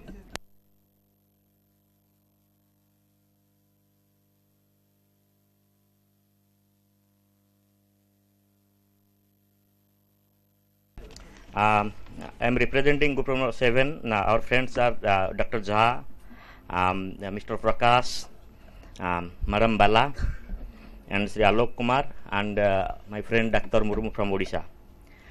So the task, this is a 3-stage task. The first one is what is teacher professional development, what we mean by that.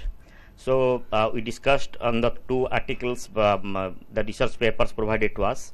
The first thing is to prepare better teachers in shorter period. We thought that the better teacher means now where I am and where I have to go. So definitely there is an improvement in my skills and my knowledge and everything else which is affecting my profession. The second thing, what we think, this is a continuous process, not a linear process. What teacher training we mean, that is a linear process, that is a one-time affair. After the training is over, everything is there in the training hall or something transmits to the classroom. But this is a spiral process. This is not a cyclic process, what our earlier friends told. Rather, I mean this is a spiral process, means this is in just a spiral approach. So the this is the first step. I learn something, I have to learn in the second phase. This is a continuous process and this is a spiral process instead of a linear process. The third thing, this is the departure from the traditional process, the traditional approach of teacher training model. In the sense, this is initiated by self, this comes from within, this is not imposed. Now the teacher training programs what are going on in our country, most of the teacher training programs are planned at the state level, they're imposed in a cascade model. So there is a huge transmission loss. The teacher the teacher who is taking the training, there is no ownership within himself. But this is the thing, this is a clear departure from the traditional model in terms of that I have to learn this is my demand, this is my need, I have to change my class. So to change my class, all these things I required either through a teacher training program or through self reading or any type of programs. The next, this is purely individual need based. This is another departure from the teacher training program, because in the teacher training program, when the program is planned for 40 to 50 number of teachers in a phase, the need of the most of the teachers are taken care of. But when the teacher development, the professional development comes to my mind, for an example, I am a teacher educator, my professional development, that is purely as per my individual need, what I need. I need training in mathematics. I training how to write a journal, how to write an article. So this is purely need based. But in the teacher training program, though the needs are addressed, but need of all the participants, all the teacher participants, that is not addressed. So the next thing, this is mean to develop professionalism among every teachers. So professionally means he will establish himself as a distinct person in his profession. Distinct persons in the field of knowledge, in the field of skill, ethical principles. As a teacher, particularly, ethical principles comes here. So, in the term of language, what type of language should be used, how to develop the language proficiency, understanding about the principles, educational, pedagogic, all the principles, and the real-time action. Real-time action means how I will use in the classroom. How I will use the classroom as per the demand of the students. So this is another thing that teacher development program means. So the next is engaging the teachers. Teacher development program means engaging the teachers in cognitive and emotional processes, not only in cognitive activities. Now the teacher training program, which is meant to. So in the teacher development process, in the teacher development professional development programs, we have to engage our teachers.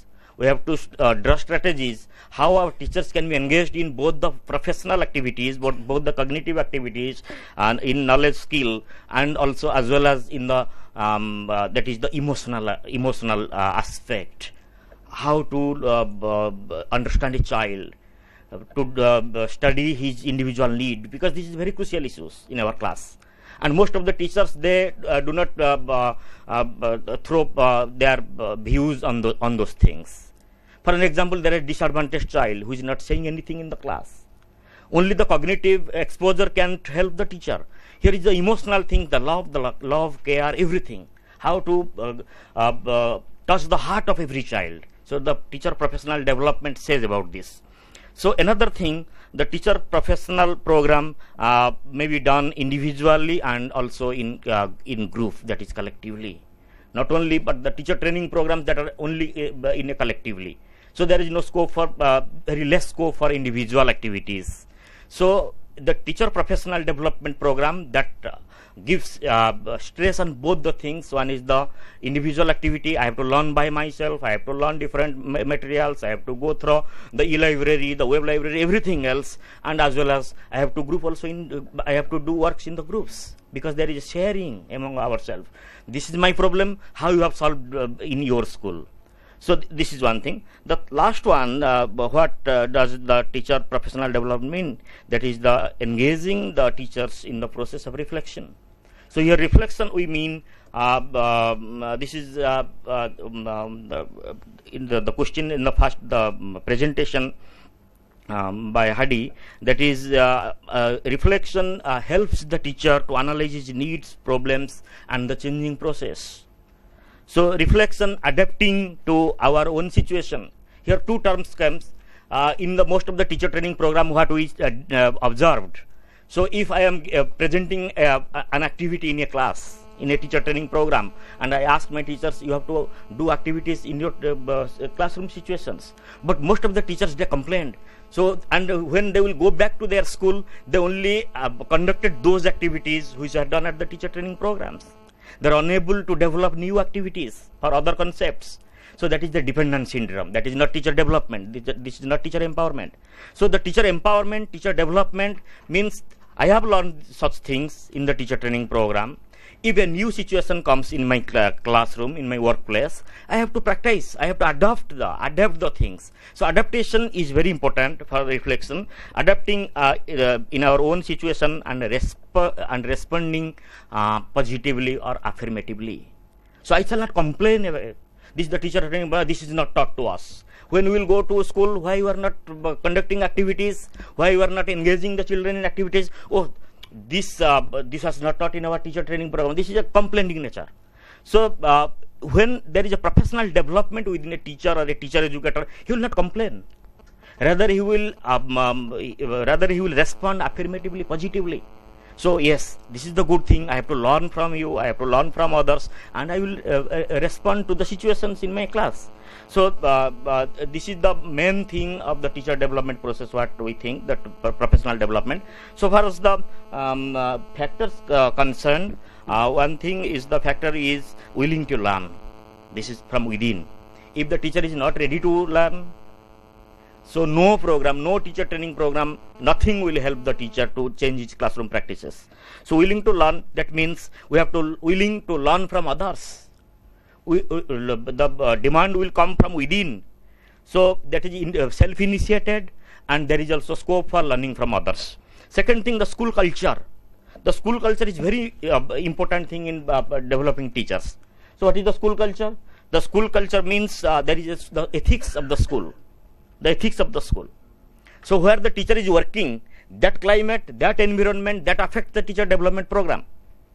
If the school, yesterday Dr. Jha, he rightly pointed out, the headmaster is very crucial. If the headmaster is positive, if the co-teachers, the co-workers, they are positive, then there is a enabling condition for teacher development. If everyone is negative, there is very little scope for teacher development. So the school culture means conducive school environment, the culture of the workplace, who are the co-workers, what are their attitude towards the teacher development process, and whether they are committed co-workers or the supportive co-workers, and is there any scope for reflection in the school? Not only the reflection in the teacher training program by self, is the school environment, is the school conditions helps the teacher to reflect on different issues. If there is a staff meeting and there is discussion on the academic issues, not other issues, on the academic issues, so there is a scope for reflection. If each and every staff of the school come forward and they will discuss among themselves, so there is a scope for reflection. So the school climate, the school conditions are very crucial, the school culture. The second thing, the beliefs and practices are going on in the society. That also affects the teacher development process. So there are some practices in the society. So far as the disadvantaged children, the minorities group children, the children from the weaker sections, they are concerned, they have their own things. So that is reflected in the school. So in such conditions, I have to reflect, the teacher has to reflect his own practices and his own beliefs in the school.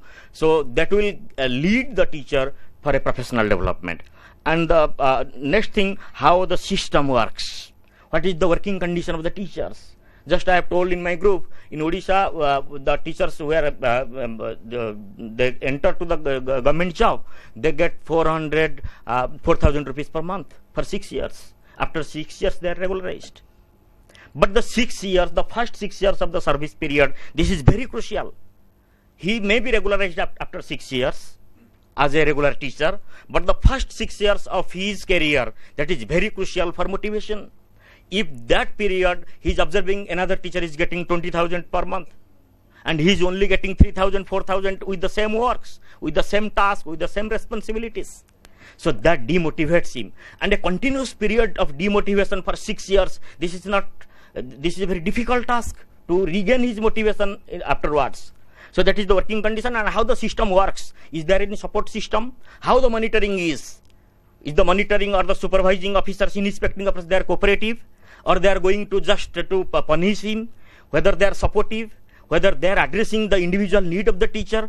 So if those are conditions can be made available to the teacher, then he can professionally develop. So in the third part of the another thing, the process of self-assessment. So what a long debate was going on self-assessment. The self-assessment, this is very easy. This is not difficult. This is easy for a teacher. Even this is easy for an illiterate person. If we will prepare a set of parameters, these are the self-guidelines. For an example, an illiterate woman, he is preparing the food for the family. So what are the parameters? Whether the food is good, so he can assess herself. So this is not difficult for our teachers, because they are coming to the job after +2 qualification with a good marks. So if we will help the teacher to develop a set of parameters on the basis of which he can or she can assess himself or herself. So there are 3 things. That is how the self-assessment process can be go on. How we can help our teachers as the teacher educators or as a member of the resource centers. The first thing, self-observation. Allow the teacher to observe his work, his working condition, what is going on in the school, what is going on in his class. Then he has to judge himself, self-judgment. He has to set the goals. This is my goal. This is my school. This is my condition in the class. So this is my goal where I have to go. So if I have to go that, so after that, whether I am there after a certain period of time, so this gives him the degree of satisfaction. To what extent I have completed my task, 40% or 50% or 60%. So this is the self-assessment. This is very simple, but we have to engage our teachers in such processes. So the third part of the presentation, that was how that can be possible. What can bring the difference? The first thing, we have to develop a, for an example, I am a math teacher. The headmaster imposes me to teach language. I have less knowledge about the language. So that affects my performance. So I have to identify the factors. Here the role of the CRCC, BRCC, headmaster and the diet personals is very important. If the teacher is unable to identify, if the teacher is unable to prepare the vision, they are there to help him. They are there to help him. They will helping hands for the teachers. So then the transforming process will start. That is through a training. That is through reflection. That is through by the headmaster in the school places. That is through self reading. Anything else, through a support system, through monthly sharing meetings. So actual transformation, and then allowing the again. In a particular situation that is practiced, then the teacher has to practice in diverse conditions. So if this is possible in this class, whether this is possible, the same approach is possible in class 4, whether the same approach is possible for a multilingual situation class. So he has to use the strategies in diverse condition, which will help the teacher to reflect upon him. Reflect upon his activities. So this is the process of the change. So this is the discussion of this is the reflection of our group. This is the final outcome of our group. If summing up the first thing, the teacher development process, what we have told, this is self-driven. In the second part, this is the conditions, and the third part, this is the how to get better, how to bring a difference in the teacher development process. Thank you. Now the house is open for discussion. Other groups have said about self-evaluation, but you have said about self-assessment. Do you find any difference in between these two? Please clarify. Here. Okay. Okay, sir. How you have understood TDP as a spiral approach to teachers training? To this group, but I want to make a certain crucial observation. So that this session is not taken away. I mean, the discussion on the group is not taken away. Please allow me at the end. The spiral process.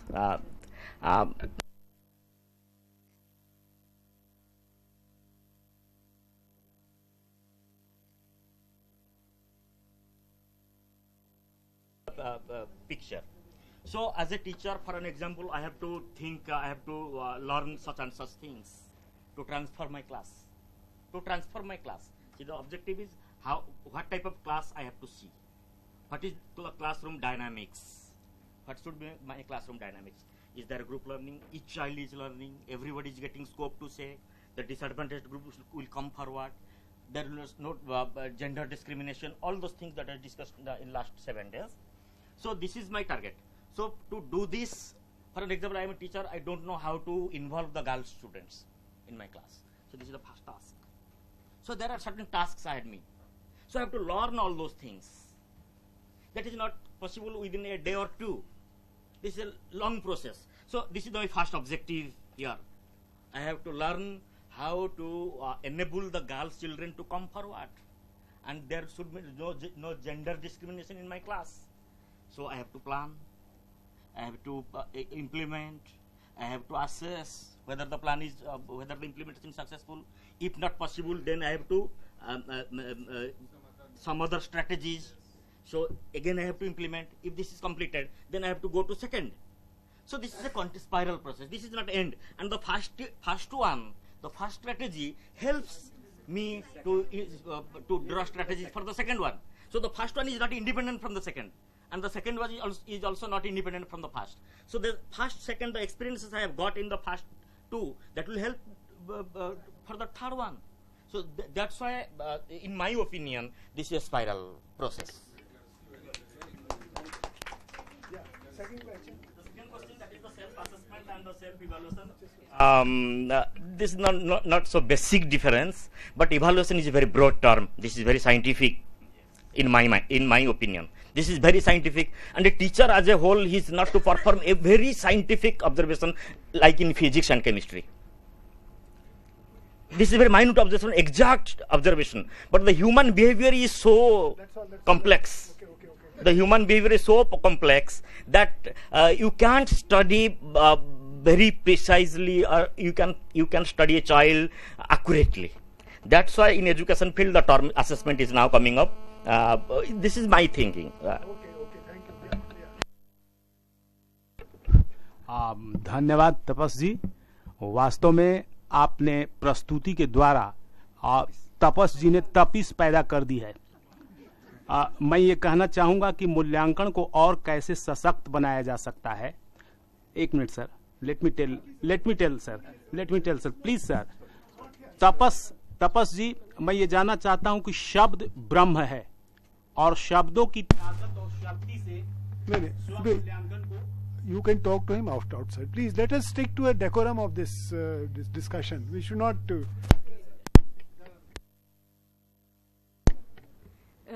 You said that there should be willingness to learn. Okay, the problem is how will you make a person willing to learn? This is a very big problem. Why should we, if I am getting my salary every month, why should I be willing to learn? Okay, we'll park this question. Yeah, okay. Ji.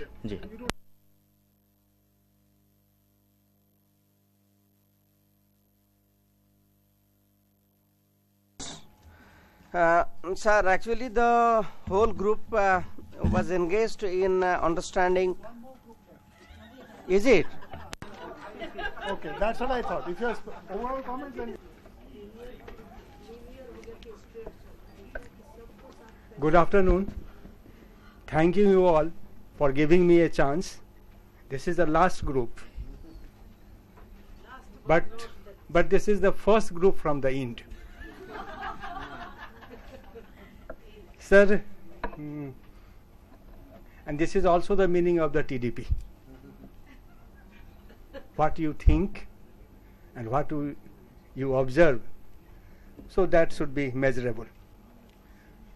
So far as the meaning of TDP, my group have considered that it covers professional skills. Professional skills covers the content enrichment as well as pedagogical concepts, a reflection process, tools as a learning instrument. The second is community connectiveness. It is very, very important that teachers should know the community, teachers should know the child from which society children are coming, and teacher professionalism is for the development of the society, for the development of the children. So there should be community connectedness. The third is self-assessment and evaluation. First we have to understand where am I, so that there should be no communication gap between the understanding and what is to be delivered. So there should be no gap between the knowledge and the transaction. So it insists on self-assessment, self-evaluation. Then knowledge of access of resources. We should be aware from which we can hire knowledge. What are the techniques of the knowledges? What are the means of the knowledges? What are the means of resources from which we can get or we are enriched with? Then we have analytical and critical thinker. And lastly, teacher support system. And the factors which are influencing TDP are, the first one is overall environment of teacher training institutions. There are so many differences, there are so many parameters due to which we are saying that this is the ideal teacher training institution, this is not the ideal one. So this gap should be covered, otherwise we can feel the factors which can influence the TDP. Then gaps between the theories and the practices. We all are dealing with the theories, but so far as the practices are concerned, we say it is theoretical aspects. So we have to fill the gap between the theories and the practices which will be done in the school or the teacher training institutions. Third one is attitude and the commitment. This plays a very vital role in TDP. Teachers are acquired by the knowledge, but due to the attitude, they are not delivering the best of it. And next is a skill of teacher educators and techniques. Lack of awareness of proper resources. We do not know from where we can acquire the resources. So this also influences the TDP. So far as the last question, as I feel you all are worried, you all are hungry now. So although you are angry, if so what? What make a difference? लंबा करूंगा तो angry हो जाओगे ना, इसलिए we have to. So the first is by giving more exposure to the teachers, teacher educators, by giving some incentive when he will work good. So exposure is by giving some exposure, then enabling teachers to assess resources of knowledge. Third is assessing the need of each and every teacher. Training program is based on the need assessment. After assessing the need, we can frame the training program. And next is making a scope for a reflection in teacher training. This is most essential part of the TDP. Without reflection, one cannot be reflector, and teacher should be as a reflector. As NCT, NCFT is, the expectation from a teacher is he should be facilitator as well as a co-constructor. So in case of co-constructors, this is the group idea, that he should be a good reflector. And last is highly specific introduction of training. Induction training. So this is the opinion of the first group from the end, and I hope you will not have any query up to this now.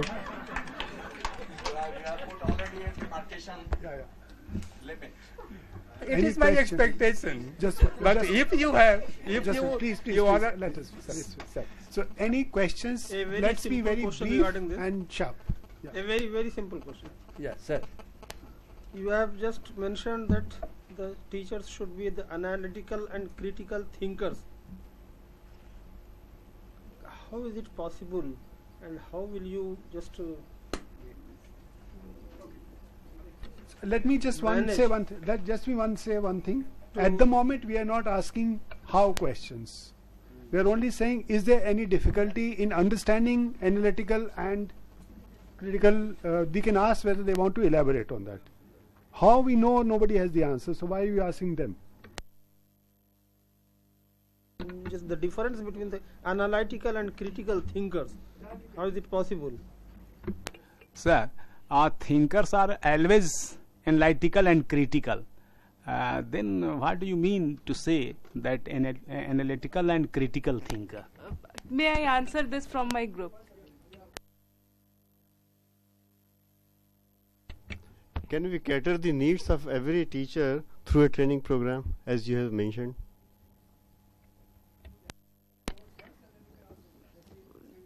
We are from the same group, and that is why I want to answer. As far as analytical and critical thinker is concerned, you asked about it. What we think, what our group thought was that it's very important for the teacher to be very critical of what he is asked to do, because every second day a new sort of things come. Okay, this is how now you should teach. Now this is the curriculum you should teach. This is the syllabus you should teach. Then the teacher educators will come and say, okay, you didn't do lots of reinforcement, you didn't write date over there. So by critical, and then seeing it in larger perspective also, okay, that why exactly I am doing this, am I really fulfilling the needs, am I really fulfilling the objectives? This is how to analyze it, and to analyze it critically. This is what we mean. That is very important.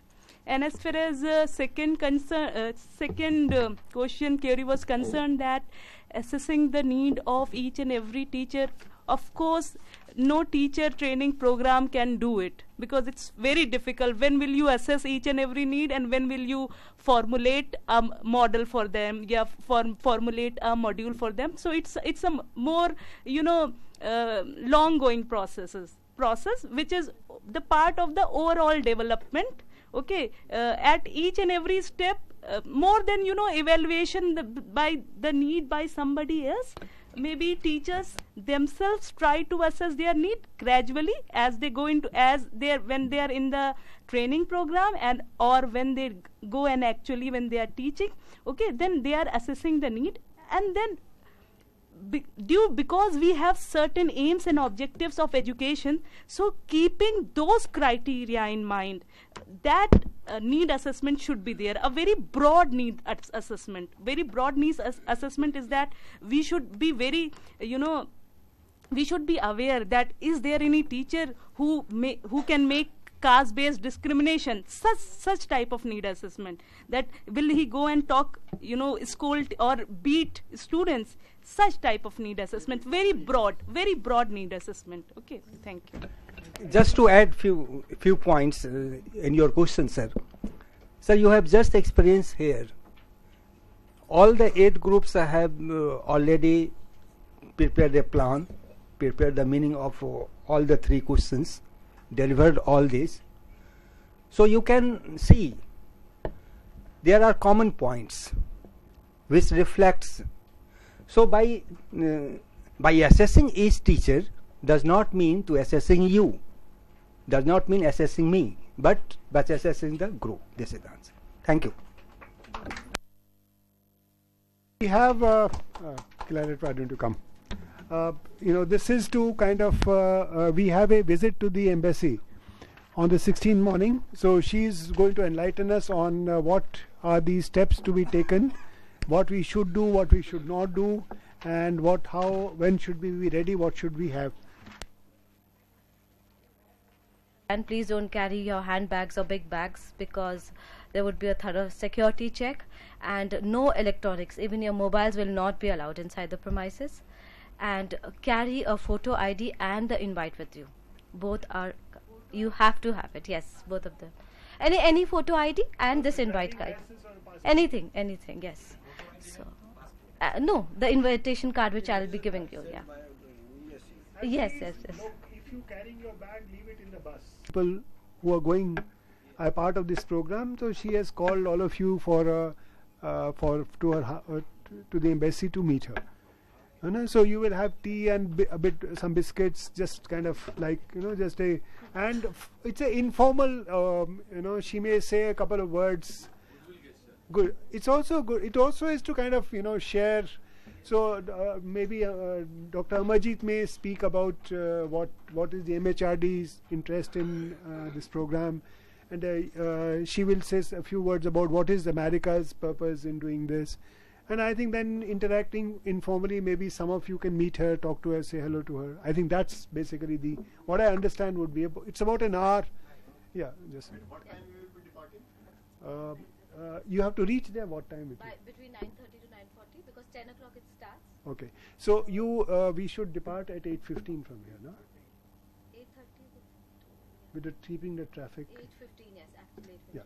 Sir, is it relating to the one letter it is communicated from? How many are there? Yes. Yes, sir. No, it's not so many.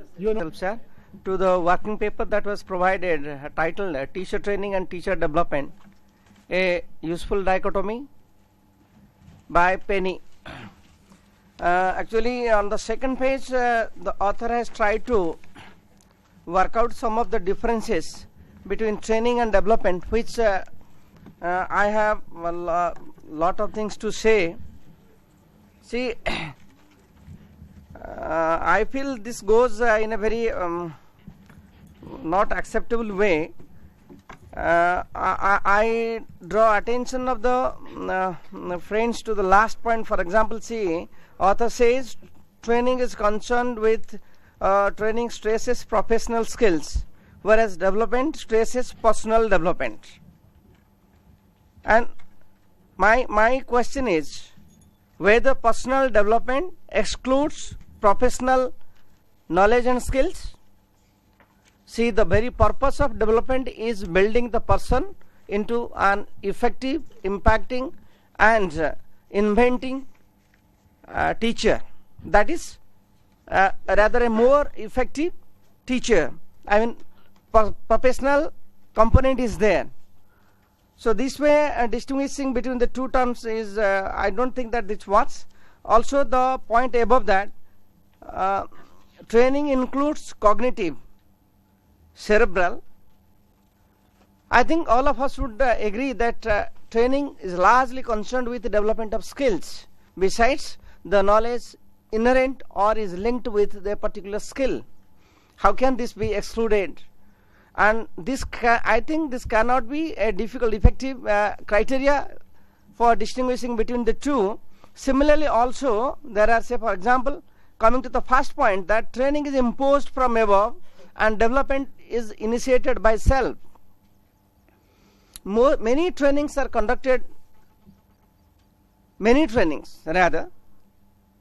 can be conducted taking the participants along with the process, starting from the very planning of the training and the way it should be organized, and execution of the training can be done. That is, these days we talk about the participatory training and learning. This involves this rather both the trainer and the trainee goes together, starting from the inception till the completion. So this way, I don't think that this is an effective way of distinguishing between the two terms, that is training and development. And there was also a lot of discussion here during our group works and also the way things are presented. And what I view, rather this is my observation, I would like to say, training is largely concerned with development of generic skills, the basic skills required for a particular task or a job. Whereas induction, you provided the basic or generic skills under training, and whenever, say for example, you are providing in a BE or BTech course, we are building for a particular task, but whenever the person is to be fitted with, say, a particular company, the company has specific practices, protocols, values, or specific such other things. So when the new professional enters into the job, it requires a kind of induction. It is not chiefly, it doesn't focus with the basic or generic skills. Induction, what I mean, induction presupposes the generic or the basic skills required for the job or the profession. Whereas development is rather, development focuses on expanding or strengthening the generic skills that were imparted sometimes in the back through a process of reflection and rather more creative approaches. The purpose is making the individual more inventive, effective, and impacting on the job. So that is how I distinguish. Overall, what I would conclude that development of an individual into a professional rather is a process. The goal is this: making the individual more impacting, more effective, and more relevant. Whereas training, I view it as one of the pathways or as one of the components for the process of development. We can develop, besides providing training, we can develop the person through a lot of the ways or means. For example, simple by providing a lot of materials, it's not a training. And also, say for example, say by putting him or by in a rather rich environment that we call exposure, this is also not a training. So similarly, that is how I think this will be a paradigm along which we should see these three terms, that is training, induction, and development. Not I cannot fully agree the way the author has tried to distinguish between these two terms. Thank you all. I just want to say a couple of things. One, of course, what has been pointed out is very important. And the reason why it is important is not because whether what he said is right or wrong. The important point is that whenever you get some reading material or whenever somebody says something, what is said and what is written is not necessarily correct. So it is very important to read each paper, each document with a view of how it aligns to your understanding, how it aligns, how is it aligned consistently. So that's point number one. The point number two, I think, is also very important, is that when you try and understand these terms, it is good to try and develop a consistent framework. So for example, if you say that training is X, induction is Y, development is Z, then you have to keep that consistent throughout your argument, that I have said this to be training, and then you can't over a period of the discussion change your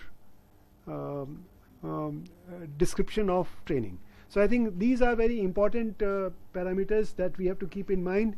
Often in dialogues in education, we don't keep this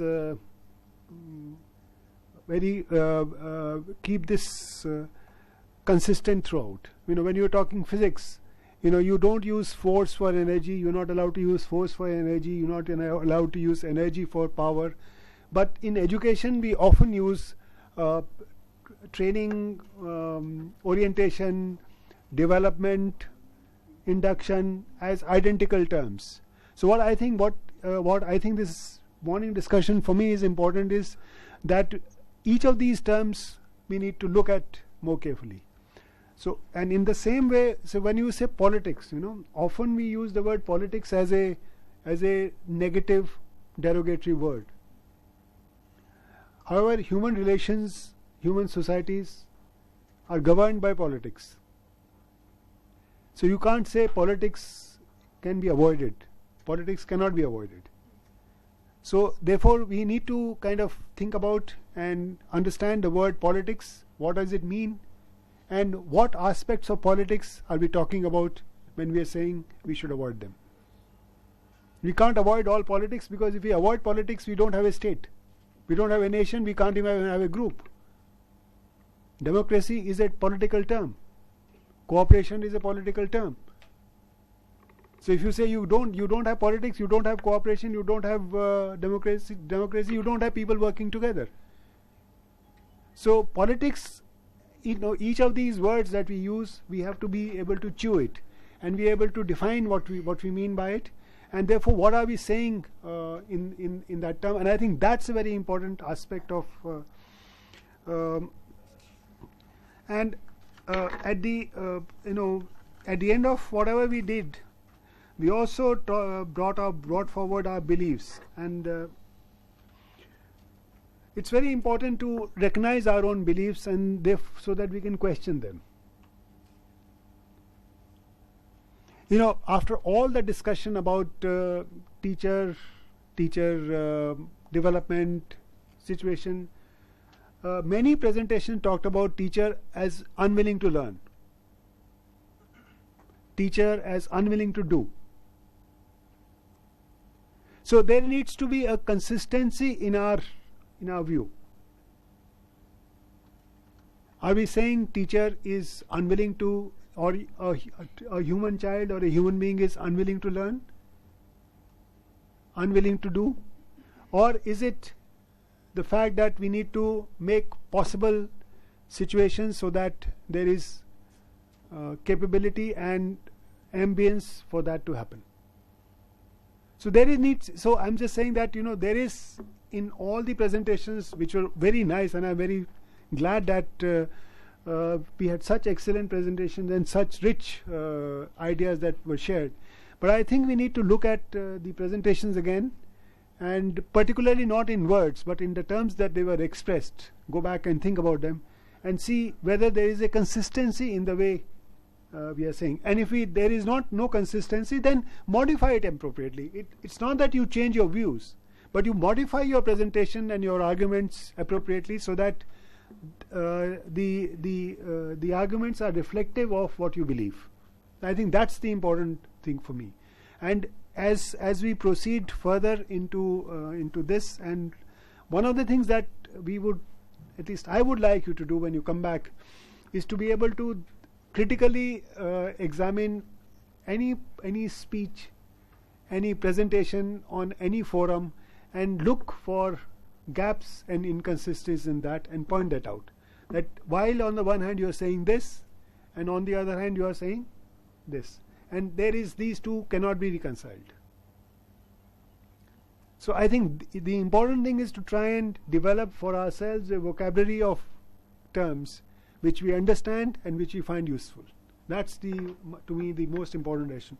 And Penny is not certainly the best paper to look for, but the important point that she has made is that thinking about teacher training as separate from teacher development is an interesting question, and it's a worthwhile exercise to go into that discussion, because for very long these two have been used as synonyms. So that distinction is very important, but we may take her see, she is also coming from a context which is very different from ours. For us, the way like many people said that the way teacher looks at her own profession, the way society looks at the teacher, the way the salaries are so disparate, the way the administration relates to a teacher, though they may be very important considerations for that hinder the development and progress and the implementation of the ideas of the teacher.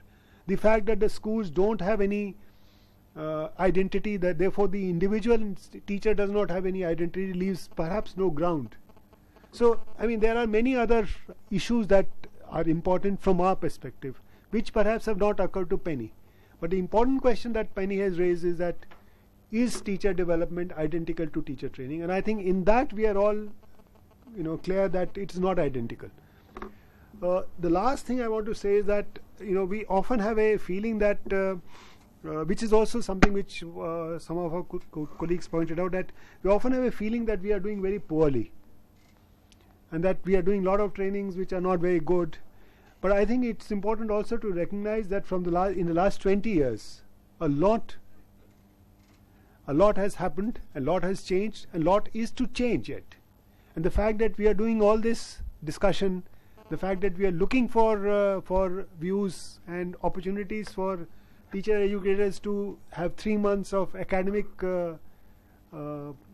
time is itself a big step forward. So I think we should also look at these opportunities, and we should look for the fact whether in America, in Arizona, such people exist, and what are the opportunities that are available to them. And therefore we can, so that we are able to look at ourselves in a little bit more holistic framework, as we are saying, we should look at things holistically, not only in one manner. Thank you. So I think that's very good. Now we'll go on to the second session, which is on and Kamal Mahendru will be with us in a while. He was he has been kind of caught in an emergency, so he is on his way. Is there anything else that somebody wants to say on the morning session so far? Okay. The session now is on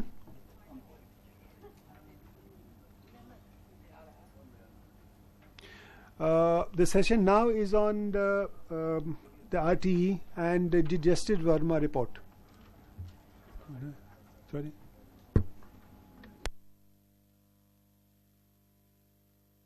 We all are aware of the right to education. So what is our view of the right? So let's 4 or 5 people, and I don't think anybody should take more than 2 lines to say what do you think about it at the moment?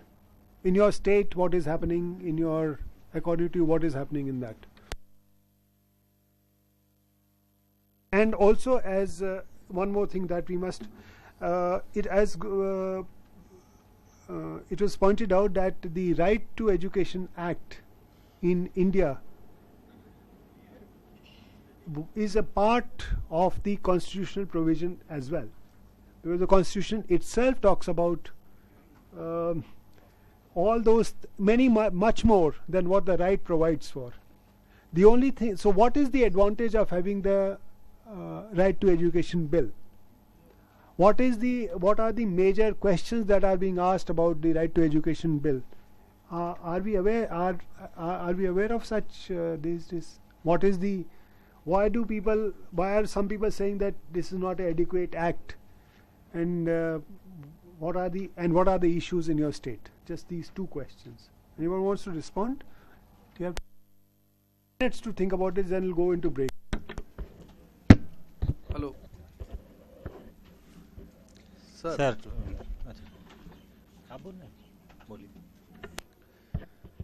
Two things which is missing in RT.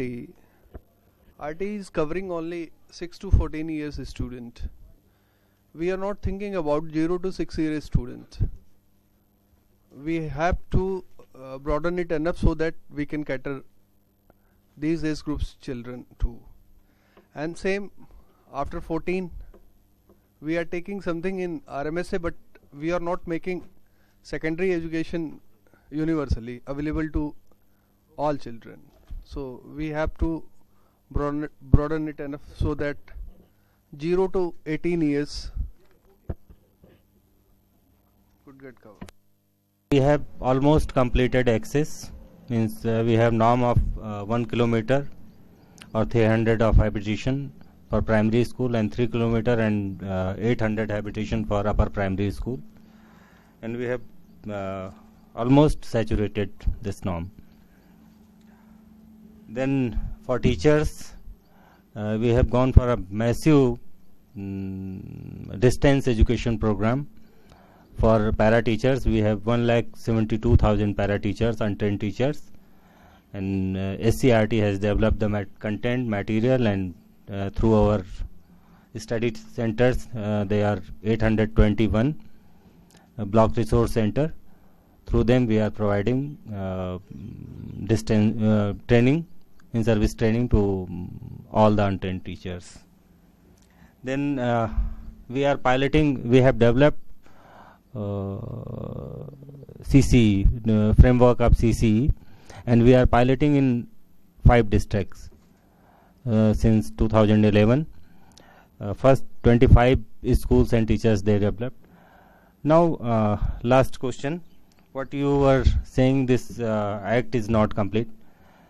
One thing what we feel that may be good for quality education, means this the schedule provides only 2 teacher with opening norms are 2 teacher per school, means we are, it is a means a great step for quality education, but still we are thinking of the school that has only 2 teachers at primary level, 3 teachers at upper primary level. Then second thing, we all the time talk about the teacher leadership, means school leadership, and then we are thinking of headless institution at upper primary level, means if you don't have 100 children, you don't have headmaster. So these are the 2 observations about this act. Thank you. Sir, I have some observations regarding the act. So far as the norms and standards of a school is concerned, you will see that for the upper primary schools, upper primary level, there are the provision of 3 teachers for class 6 to 8, and one from language background, another from social science, and another from mathematics and science. And the teacher qualification what is prescribed by NCTE under the section 23rd, perhaps section 23rd of the act, either BSc or BA, along with B.Ed, he can appointed as a teacher at the upper primary level. So it is very difficult on the part, for an example, a teacher from BA and B.Ed background, whether he will go under the language expertise group or social science expertise group. That has to be taken. That has to be. This is the issue before the government. Second thing, so far as the part-time teachers in art and aesthetic education, health and physical education, and work education, the act prescribed that in a school where there are number of number of students is more than 100, 3 part-time teachers in the 3 subjects can be posted. So what is about the a school where there are less than 100 students? So we are still advocating for equity and equal provisions, but here the unequal things again, because where there in a school there are 90 students, The government is not giving 3 teachers, part-time teachers. But in a school there are 100 teachers. There are 3 part-time teachers who are specialized in art and art education, and the students will get benefit from them. So this is one thing. Second thing, what comes to mind regarding the grievance redressal mechanism. What the act said, the local authority, he will hear the case for 3 months, then directly a person may go to SCPCR or NCPCR. But still the SCPCRs in most of the states are in defunct stage. They are not so functional, and the local authorities declared by the government, they are not aware about the act itself. So how they will heard the grievances of the people and give justice to the people? Thank you, sir. I think the most of the RT is, it's okay, sir. The reservation of 25% seat of for the BPL students into the private schools. I think this portion should be deal with. Can select most of the clarity for us, because I have this portion. I found this portion very difficult to understand.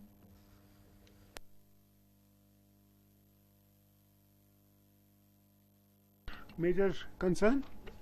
Sir, I want to add regarding the implementation of RT in state of Assam.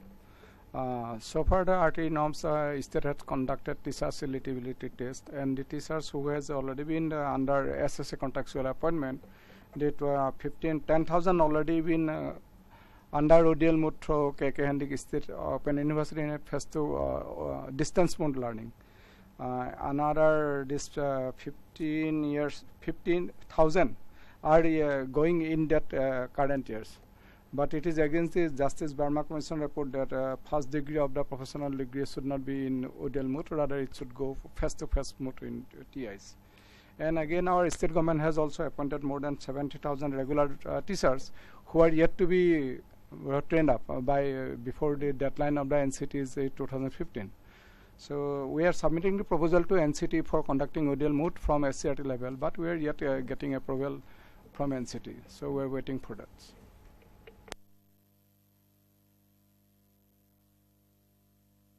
Now look at 2 things. We will I'll give you the we have both portions of the Justice Verma Commission which have been selected by Kamal, and also the Act. And I think we should sit down and read the Act together.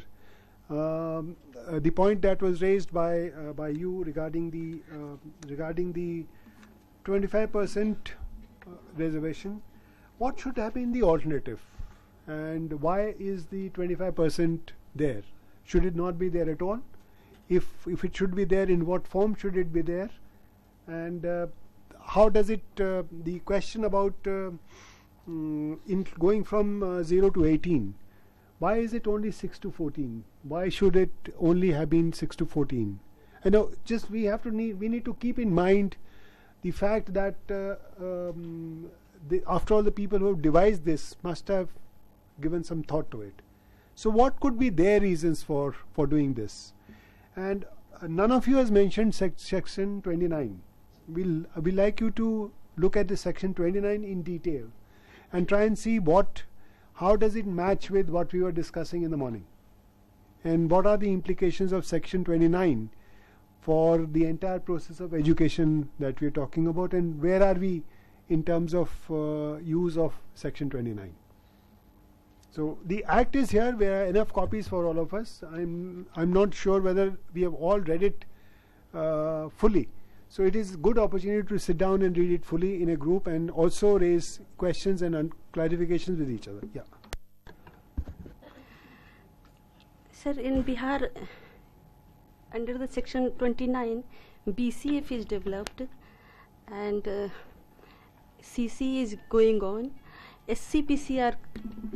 Sorry. BCF was published when? 2008, sir. When did the Act come? 2009. So don't say it is under the Act. No, see, this is something which we need to stop. But BCF in Bihar came before the Act. Before the Act, yeah. But the curriculum is fulfill the criteria of Sir.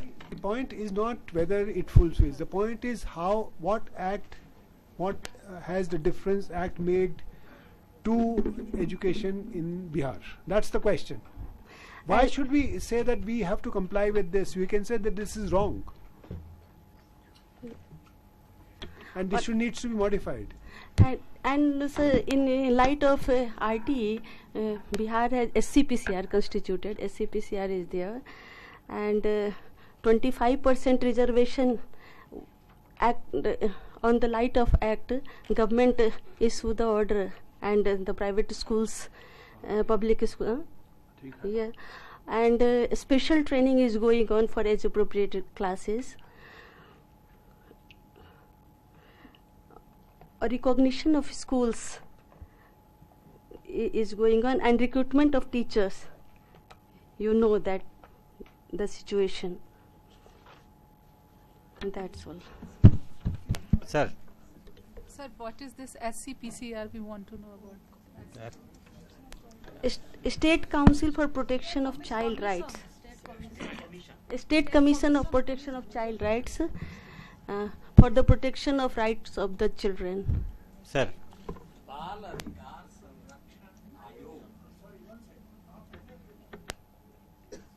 Yeah. Sir, one of our colleagues suggested that this curriculum framework, state curriculum framework, I think after 2005, most of the states, they have already initiated or they have already completed before that is revising their curriculum and other things by the time RT came. But what is important that after RT, there is a mandate on part of the states and SCITs or the agency who is involved in curriculum framework that to examine whether the curriculum or textbooks that have already been developed before 2009 or before implementation of RT, whether curriculum textbooks are RTE compliant. Sir, I draw your attention, please. Sir, actually, what is the issue? In Odisha, we also made an attempt to analyze the curriculum and textbooks in the light of RT.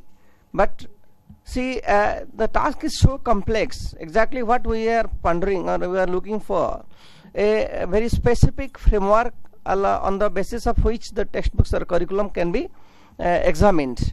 And so far my understanding is concerned, yet neither the NCERT or nor any other authority, agency has come up with a workable framework on the basis of which this is to be examined.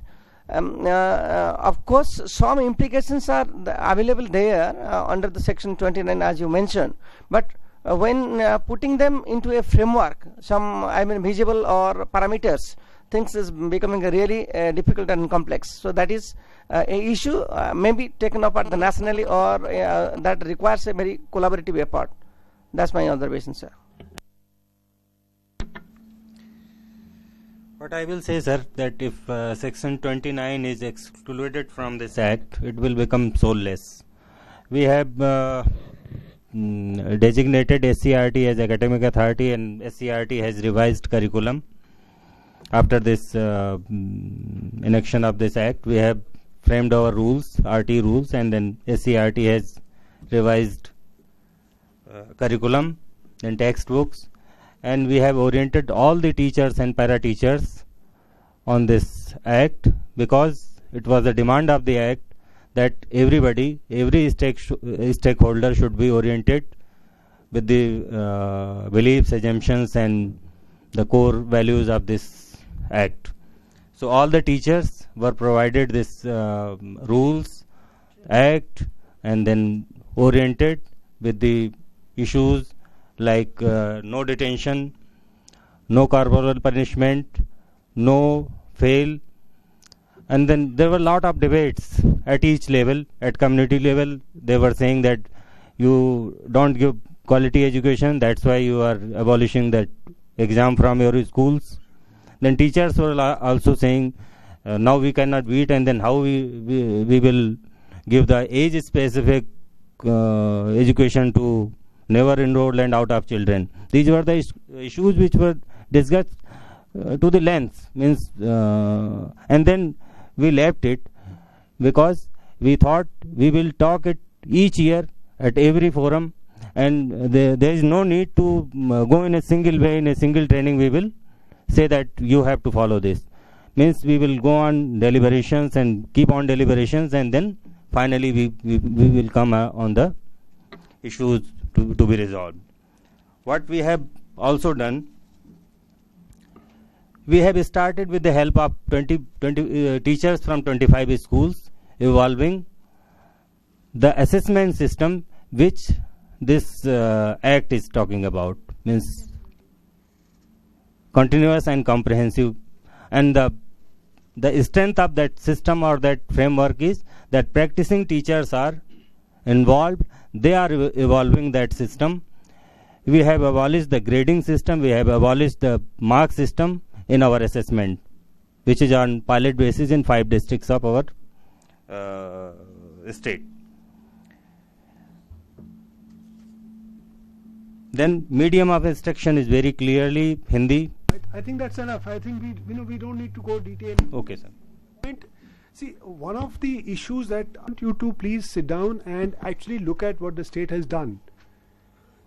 In terms of the fact somebody said Act 29 is the soul.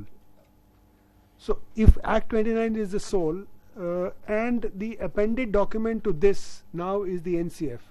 NCF 2005 has been added as an annexure to this document as providing the curricular framework. So that is now considered to be the annexure.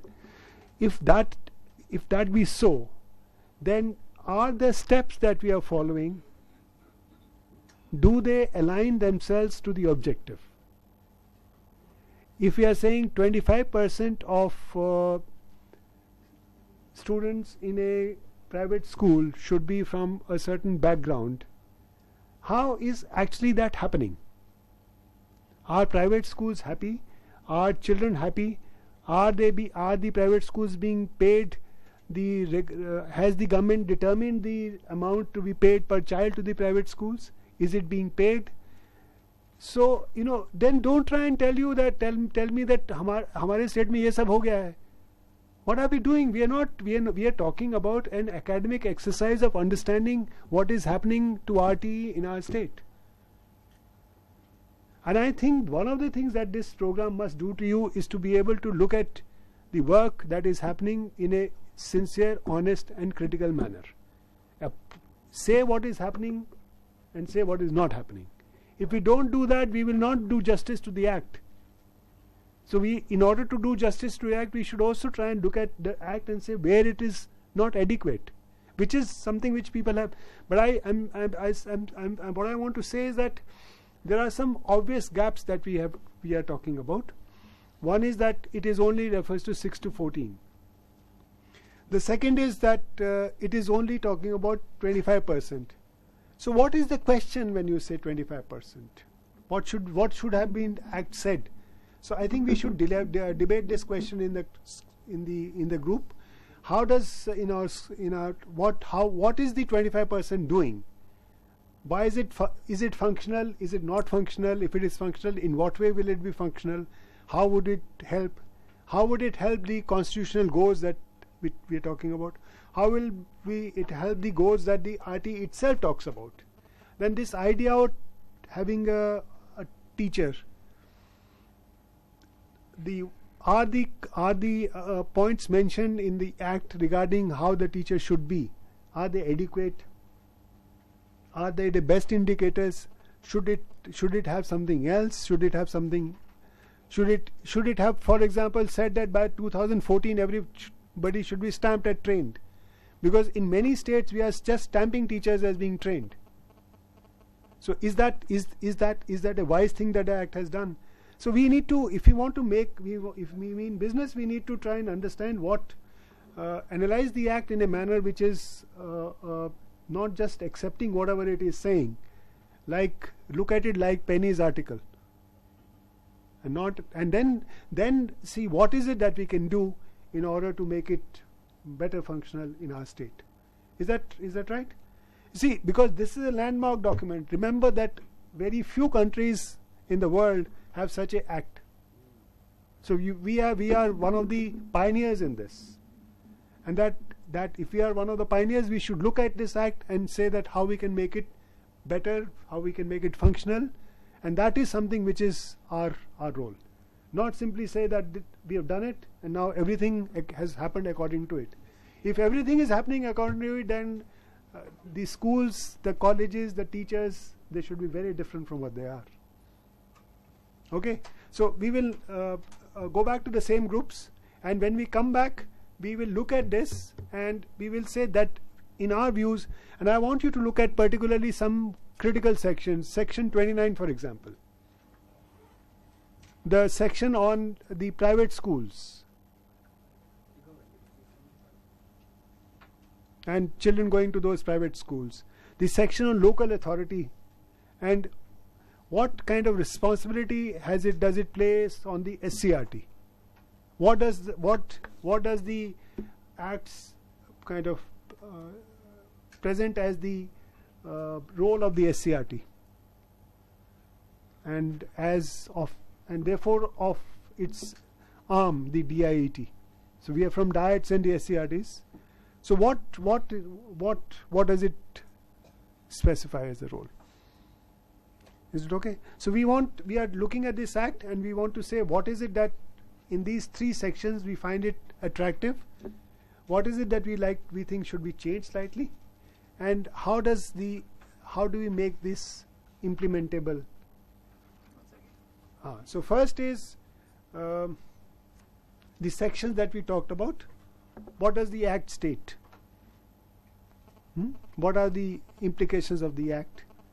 What do we think, what do we agree with, and what do we think needs to be improved, modified? And the third is what can be done to make this act implementable through the institution that I work in. So in that sense, DITs and SCRTs, these two institutions, what does the DIT and SCRT do in order that this works? Okay, 3 sharp. Is this questions are sharp enough? Sections which are talked about. Sections, let me tell you what. Making the grievance cells in the states. Huh. Still nothing has been done. So then also the system of grievances and grievance redressal that issue was also, is that an effective way of actually addressing the problem? आप एक रख के आगे दे देंगे तो जल्दी हो जाएगा.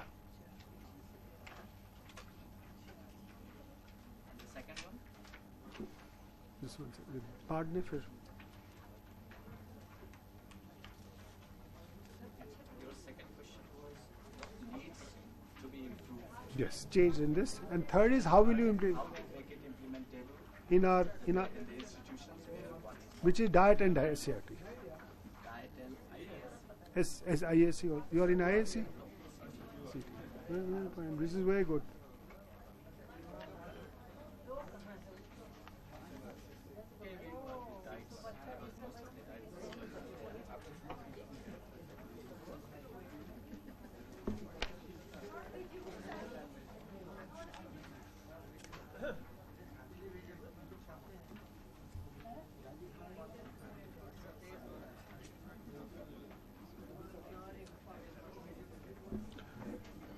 So we are looking at it. Let me just.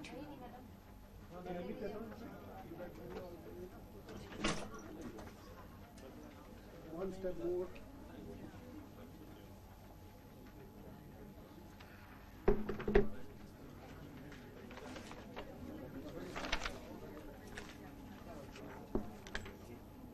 Saying is that. So what was the first question? No. No, that's not your question at all. That was just for brainstorming. Sections that talk about. So what does the act say? So I think it will be good to read the entire act, give it a reading, but then we will make presentations on section 12, 29, 31. Let us say this, and there is this section 6 perhaps, which is the local authority. 9.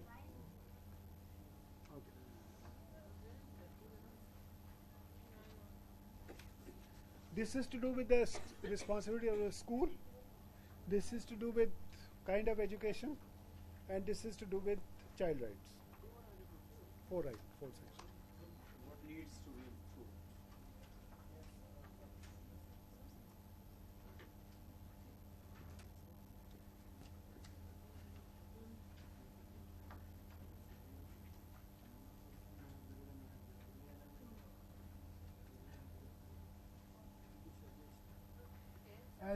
As needs to be different, Kavi. And that is in terms of the act. And this must be kept in mind that NCF is a document which is now appended to this. This is a parliament decision that NCF 2005 is appended to this as the academic document basis.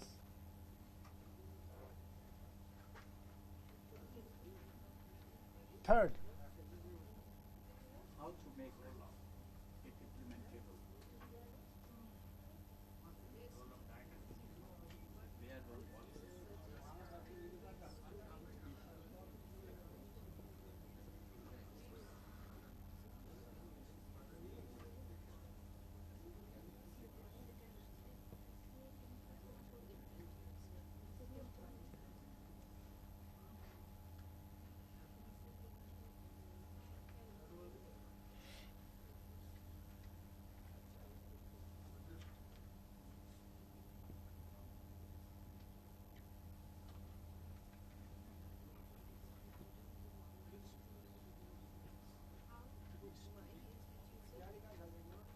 how my institution can help in making it possible.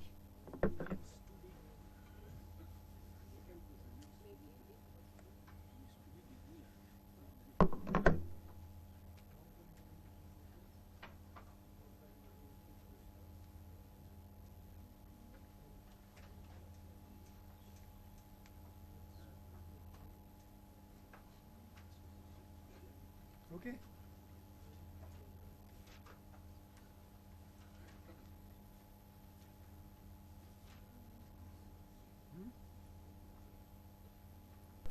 Second one, that's what I'm talking about. What would you suggest needs to be different in the act? Not in your state, not anything. In the act, we are looking at the act as a document just now. And you can bring in whatever you are seeing on the ground as an example to see why the act needs to be different.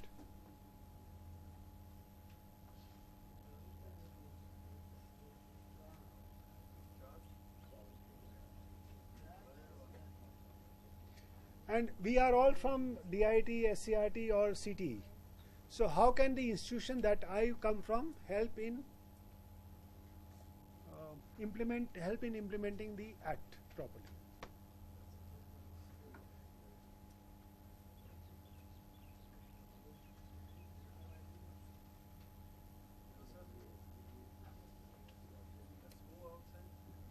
Okay?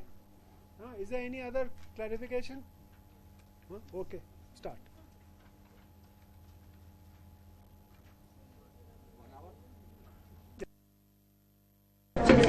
उधर चल जाइए, आ जाइए।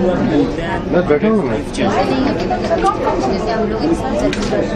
You have take it. यहाँ seat है, आ जाइए। आ जाइए। क्या है जो नॉर्थ ब्लॉक की जगह वहाँ पर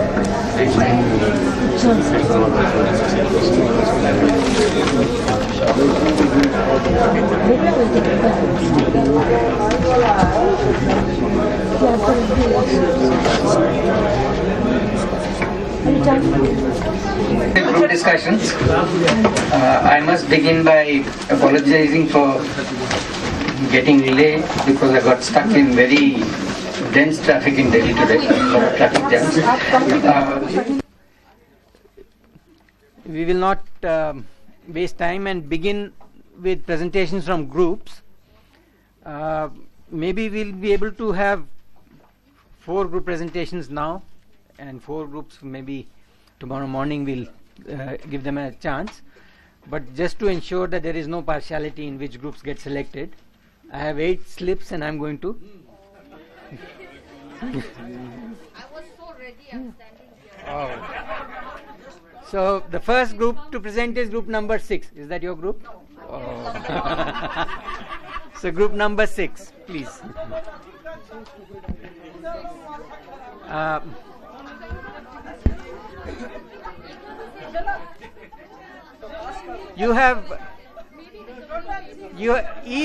Each group will have 3 minutes to make their presentations, and we'll have quick discussion interjections for 2 minutes. No long discussions today. Long discussions will take place at dinner time.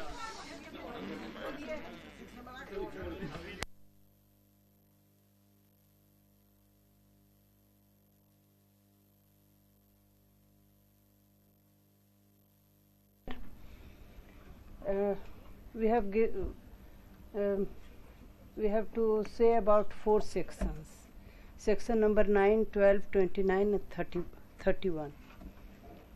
Section 9 says about the local authorities.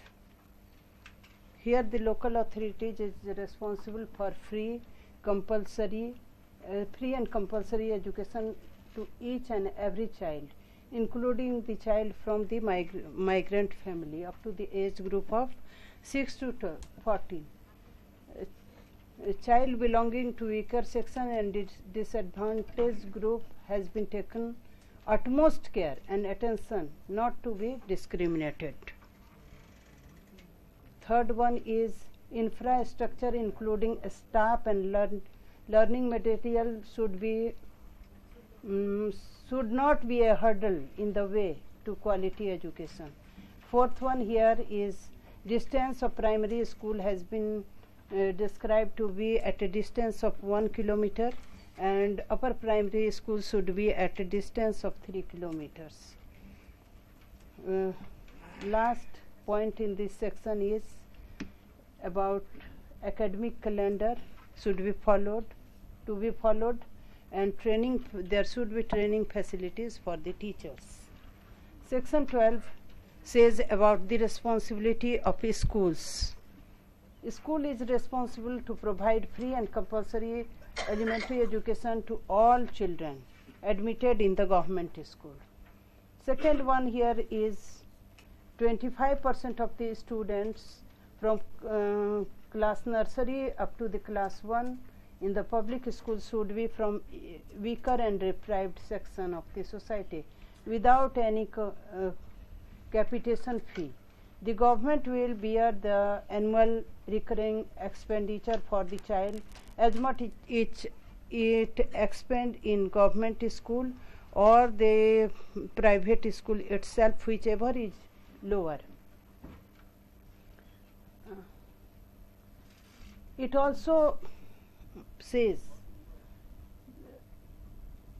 there should not be any type of economic benefit or any benefit to the school which is on the government land or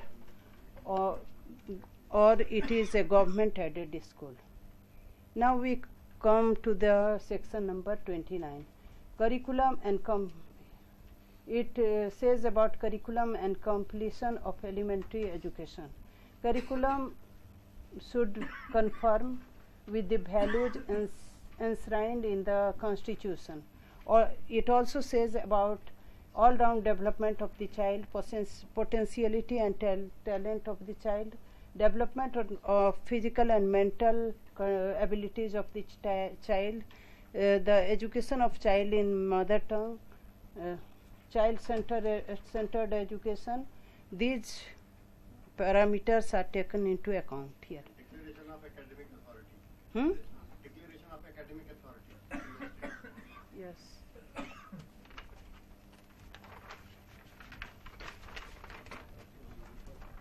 Oh, नहीं लिखा.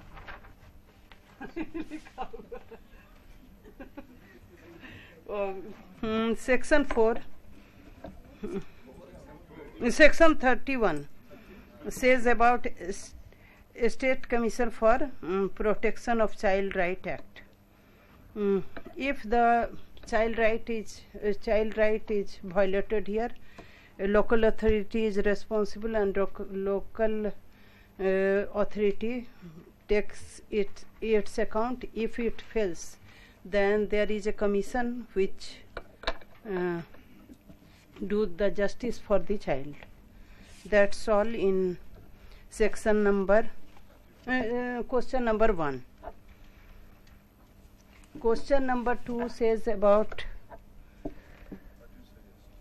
what do you suggest? Here I suggest we haven't able to write because of the lack of time, but we can suggest that here we have taken care of the disadvantaged group or of the weaker section to taken into account for free and compulsory education up to class 6 to 14.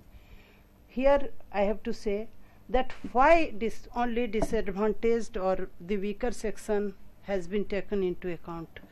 All students must be provided equal benefit here.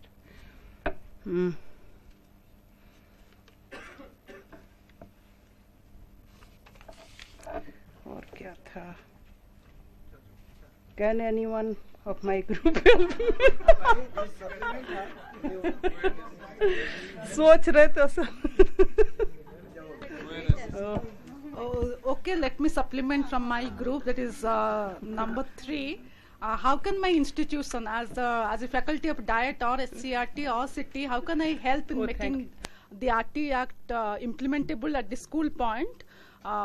Regarding the section 29, it's written that it's continuous and comprehensive evaluation. It talks about continuous and comprehensive evaluation, as the SCRT can prepare the state framework for continuous comprehensive evaluation and its modalities and guidelines, and impart training or prepare training modules and impart training for teachers how to implement strategies for implementing CC at school point. And as a diet can also monitor whether the teachers are doing the CC in the right spirit or not. Coming to our state has already developed state framework for continuous and comprehensive evaluation, and all the diet faculty members have been trained. Teachers, some part of the DRG district level resource groups members have trained, others are not trained. It will be starting from September onwards. So being the faculty of diet, it's the responsibility of the faculty to see whether CC is rolled out in actual spirit in the school level or not. About the section 29, teaching learning process should be joyful, and it should be through activities, discovery and exploration. We have to train the teacher accordingly. Being the diet or SCRT members, what do we mean by how the teachers will explore the activities, where there is scope for exploration, where there is scope for the child friendly, all these elements will be it will be gone through teachers training, and whether through monitoring mechanism we have to see whether these inputs have been translated in the classroom or not.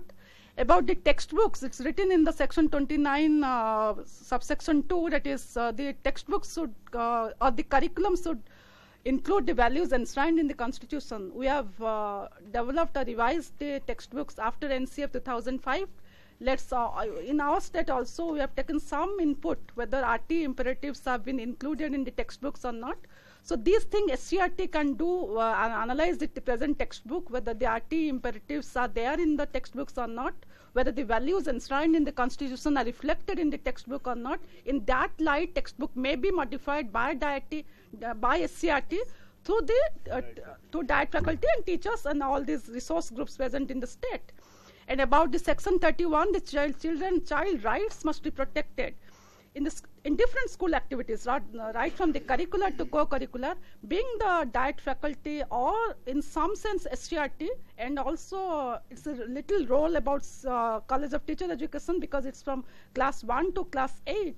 So diet faculties they have to see whether in the midday meal, whether it is in sports or in morning assembly or in classroom activities, whether the child rights have been protected in all these activities. And of course, the teaching is done as far as practicable, whether in the child's mother tongue or not. And about special training, in our state, it's a 3 months to 2 years duration special training. The module has been developed, the textbooks for the reading materials, study materials for the special training, as well as the readiness package, all have been developed. Teachers have been trained, and special training packages have been implemented in the school. So whatever support the teachers need during the implementation of special training, diet faculty may support in that way. And whether the activities, whatever are conducted or designed in the classroom, whether the activities are up to the physical and mental level of the children or not, that should be ensured by the faculty. And of course, about in a nutshell, about the section 15 and 24. 24 is the rights of the teacher, it's the duties of the teacher, whether a child have every right to get the curriculum completed in due time, and she or he must be informed about the learning progress. All these things, whether it can be really implemented or really translated at the school point or not. Being the member of the diet faculty, it's a part of the monitoring of the school activities, and of course giving on-site support as and when necessary to implement the Right to Education Act at the school point in a true spirit. This is all about how my institution can help in making it possible. Thank you. Thank you very much. Since we have exceeded the time for this group, I think I'll have to short circuit comments and discussions on it, because there is a time limit by which you have to reach your hostel back.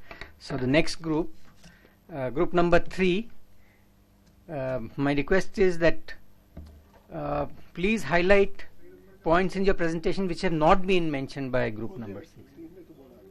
नहीं 6 ने बोला है, 6 ने बोला है. Group number 6 presented now. Now it's the turn of group number 3.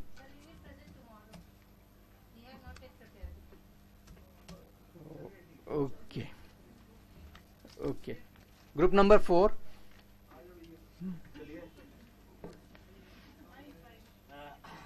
The group consists of all the expertise lecturers from eastern and northeastern states. So in the section 9 RTE, it's say about the local authorities shall ensure free and compulsory qualitative education to all children between 6 to 14 years of group. Here we find that the challenges lies in the field of infrastructure and shortage of trained teachers. Then what the role of diet? What as a diet faculty and SCRT we can do is we can have a school support system to monitor admission, attendance, children tracking records. Then we can have conduct a training of teachers. Then we can help them by preparing academic calendars, and also we can help in monitoring the free textbook and other distribution scheme. In the section 12, it states that state shall ensure 25% admission of weaker section and disadvantaged group to their neighboring schools. Also, the reimbursement of fees by the states, which is talk about the private schools. Here we find the challenges lies in the awareness of this act, then the fee structure, the supportive system, and no division in the percentage. What the role of diet is that we can bring awareness to community as well as the private schools. In section 29, it states about curriculum must be based on constitutional values, NCF 2005, keeping in mind tension-free education and overall development of the child. Here the challenges lies in the local specific. That means the curriculum is not local specific, and there is no revision of curriculum after the RT Act 2009. The role of diet, we have 2 points. We can highlight local specific issues and values, and also the provision of inquiry in learning. And the last section include the constitution of NCP, CR and SCP. CR, here the challenges lies in the most in most states it was created but not function at all, and in some states it was not at all created. We can, as a staff of DIET, we can make local people aware about the rights of the children and make SCP-CR functional. That's all we can present. Thank you. Thank you very much. Since we are running a bit short of time, and I want to share some thoughts with you on this issue, just take about 5 minutes. I would begin by pointing out that some of the ideas that are coming in point 3, how can my institution help in making it possible? Maybe some of you would like to take up any one of those suggestions as the topic for your reform essay that you would do there. I mean, it could be a hint that you could take up. Only the question will be for you to become more clearer in your mind that the suggestions that you're making now, which one of them are really practically feasible, which you can actually go back and implement in your institution. And over the 3 months there, you will be expected to detail out your proposal that I want to implement this target of or this aspect of the RTE Act in my institution, or we as a group would like to do that, and these are the steps that we will take. This is how we will monitor it. These will be the indicators of our efforts' success, etc., etc. So the work that you're doing here, I would request you to take good notes of that and take them with you. They'll help you in your tasks there also. But just to draw your attention to the richness of the debate or the discussions around the formulation of this act and post-formulation, I could see that the time that we gave you to discuss about it itself was not adequate, and quite clearly each sentence or almost each word of this act carries so much of meaning and so much of weight that we need to think deeply about it. How has it come? Why has it been stated like this? What is the deeper meaning behind it? You know what in English we say, you have to really deconstruct the text of the act, which often happens with the law. When acts are formulated, you know, lawyers are trained to look at them very deeply and argue about each word and each sentence. And the interesting thing is that this act now is making us educationists who are not trained as lawyers to also argue or look at the points that are there in the act, because this law applies to us. That's a very important point. I have had very interesting experiences discussing this act with people, and I'll just share one of that with you, and maybe it'll provoke a new line of thought. Just a few weeks back, I had the opportunity of being part of a JRM team on teacher education to Punjab.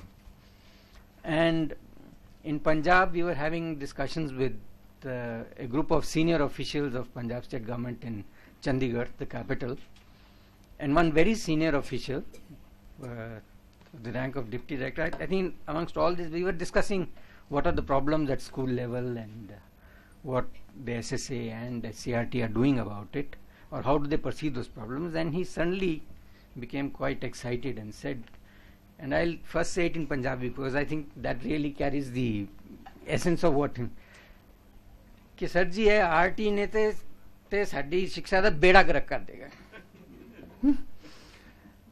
Just to try and translate it into plain English, he said that this RT Act is going to sink our school education. And that for me was a very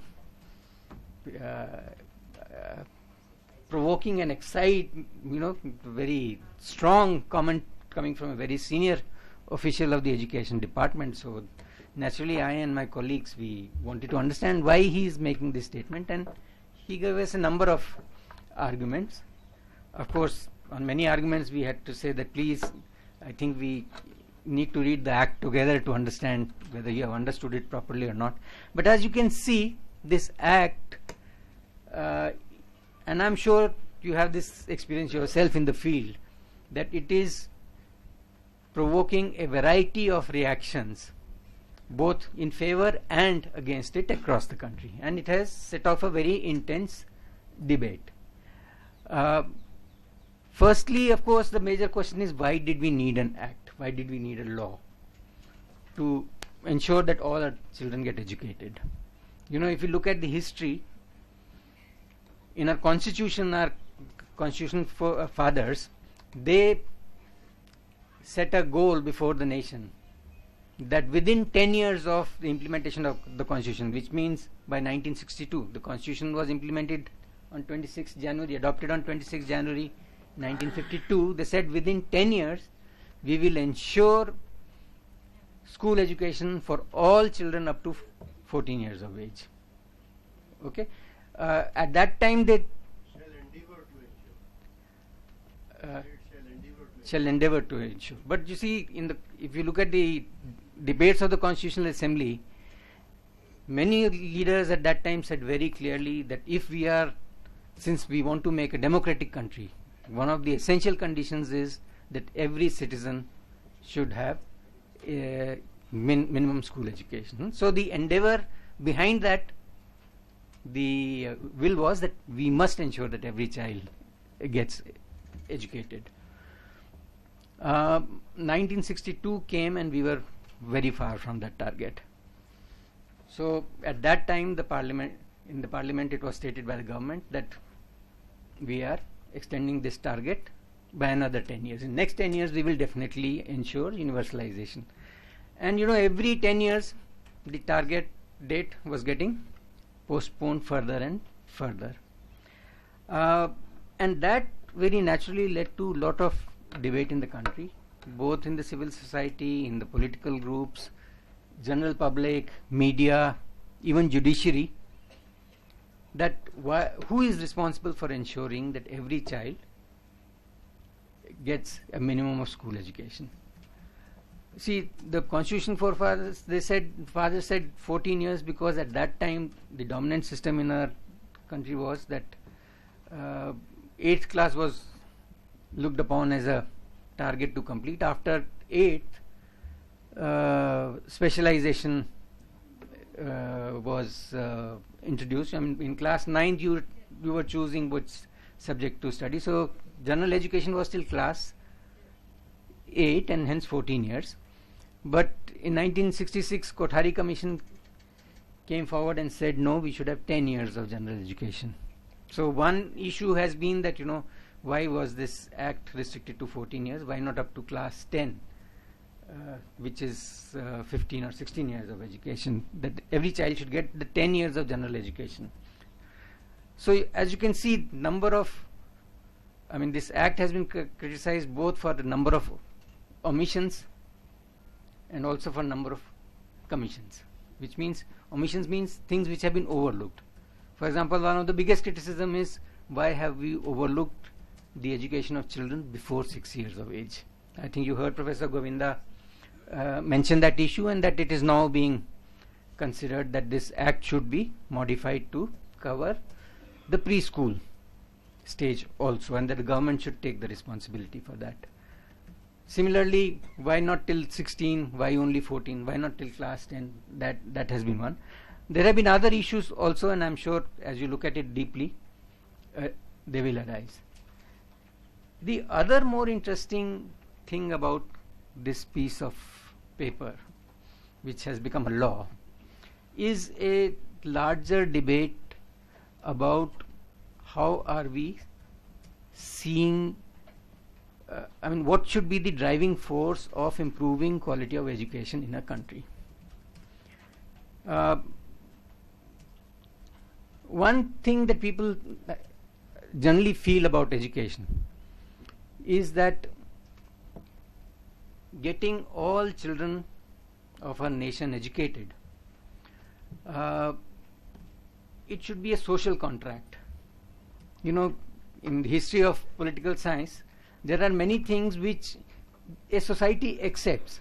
They need not be made into law, and yet the society takes responsibility for it, and hence the state, the government also takes responsibility for it, and those things are done in the society very naturally. And for many years people believed that getting all our children educated is a social contract. The whole nation, all parents, all citizens should feel responsible that every child should go to school. But by 1980s, in the entire discourse in the country, there was a sense of disappointment that many of the things that in our constitution we stated as our intentions, as social contracts, that as a nation we will fulfill these goals, those goals are not getting fulfilled, and they are not getting adequate support either from the government or from the larger intelligentsia in the country, and that we need to move from this discourse of just expressing good wishes to making a firm commitment that we must implement that. And so somewhere in the 90s people begin to say that in our constitution we have rights and we have duties, and rights are something which are justiciable. Everything which gets classified as a right in our constitution, you can go to a court of law to claim that this is my right, and either the government or some other citizen, individual is violating my right, it becomes justiciable. So on various fronts people begin to say that this should be recognized as a right in our constitution. So many people began with right to information,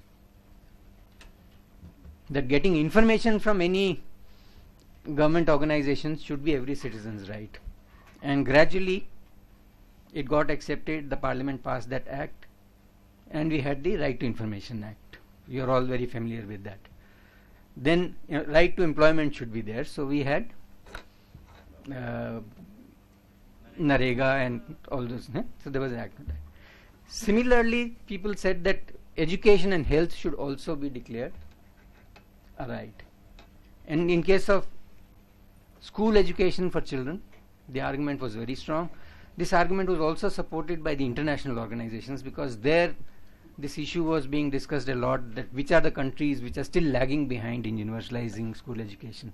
You heard of probably this Jomtien conference, and where this international stock taking was being taken, and India naturally felt very awkward that even many smaller countries, our neighboring countries like Sri Lanka, even Bangladesh was ahead of us in moving towards in achieving universalization of school education.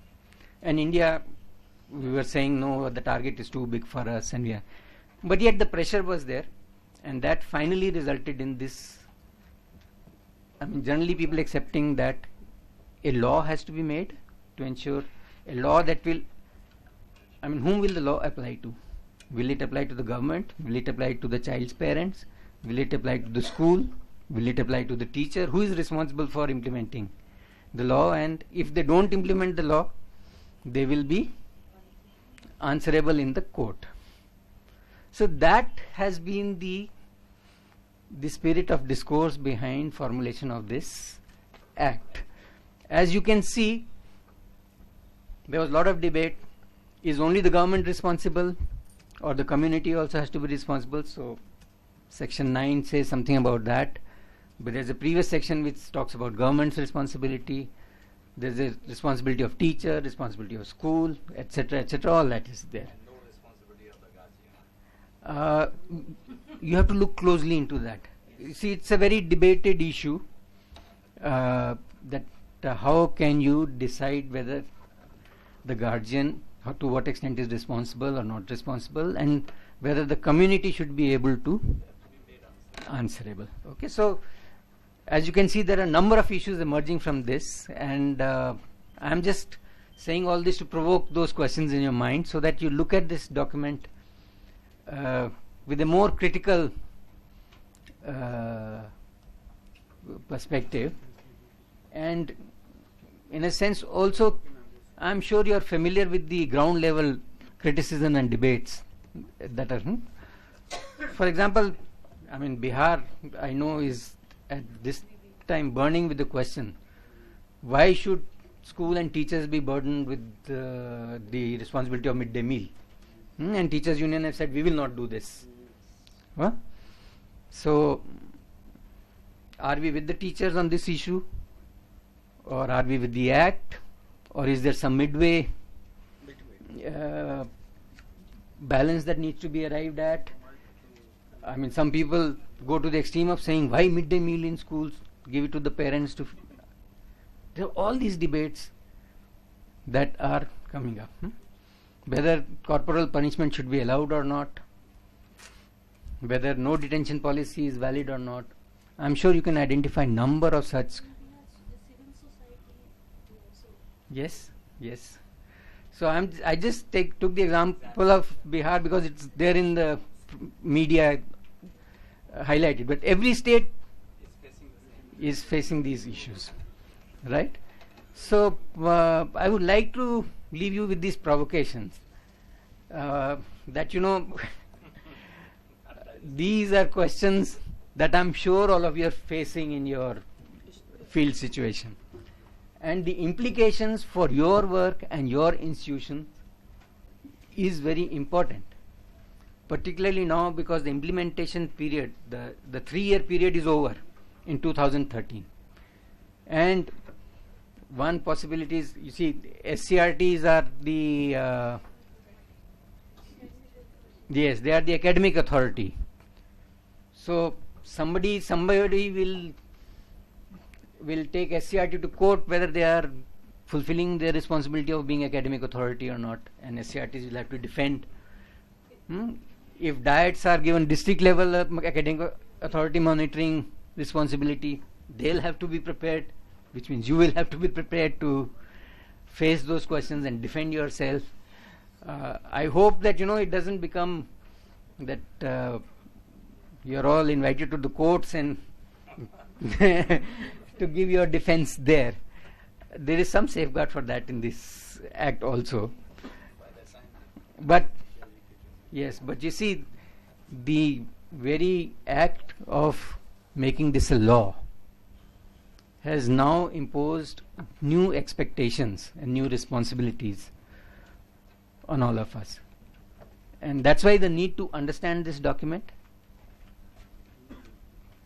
to understand the questions that are arising from it and what is our response to them. So maybe I can leave you with one debatable question which you can debate amongst yourselves. Maybe, I mean, if we have time, or if you have time there, it will be very interesting to have debate amongst ourselves on the statement of that senior officer from Punjab. Do we agree with his statement or do we not? So we will need to debate all this, and debate helps us to understand things better. So maybe with these provocations tonight, maybe some of you will start debating these issues. Tomorrow's reflection period in the morning, hopefully we'll get more of your reactions, and also the group presentations, and the group presentations would be sharper with more thinking tonight. With those words, I think we can start at 9:30 tomorrow. Okay, and you have to be there at the hostel by 6. Thank you.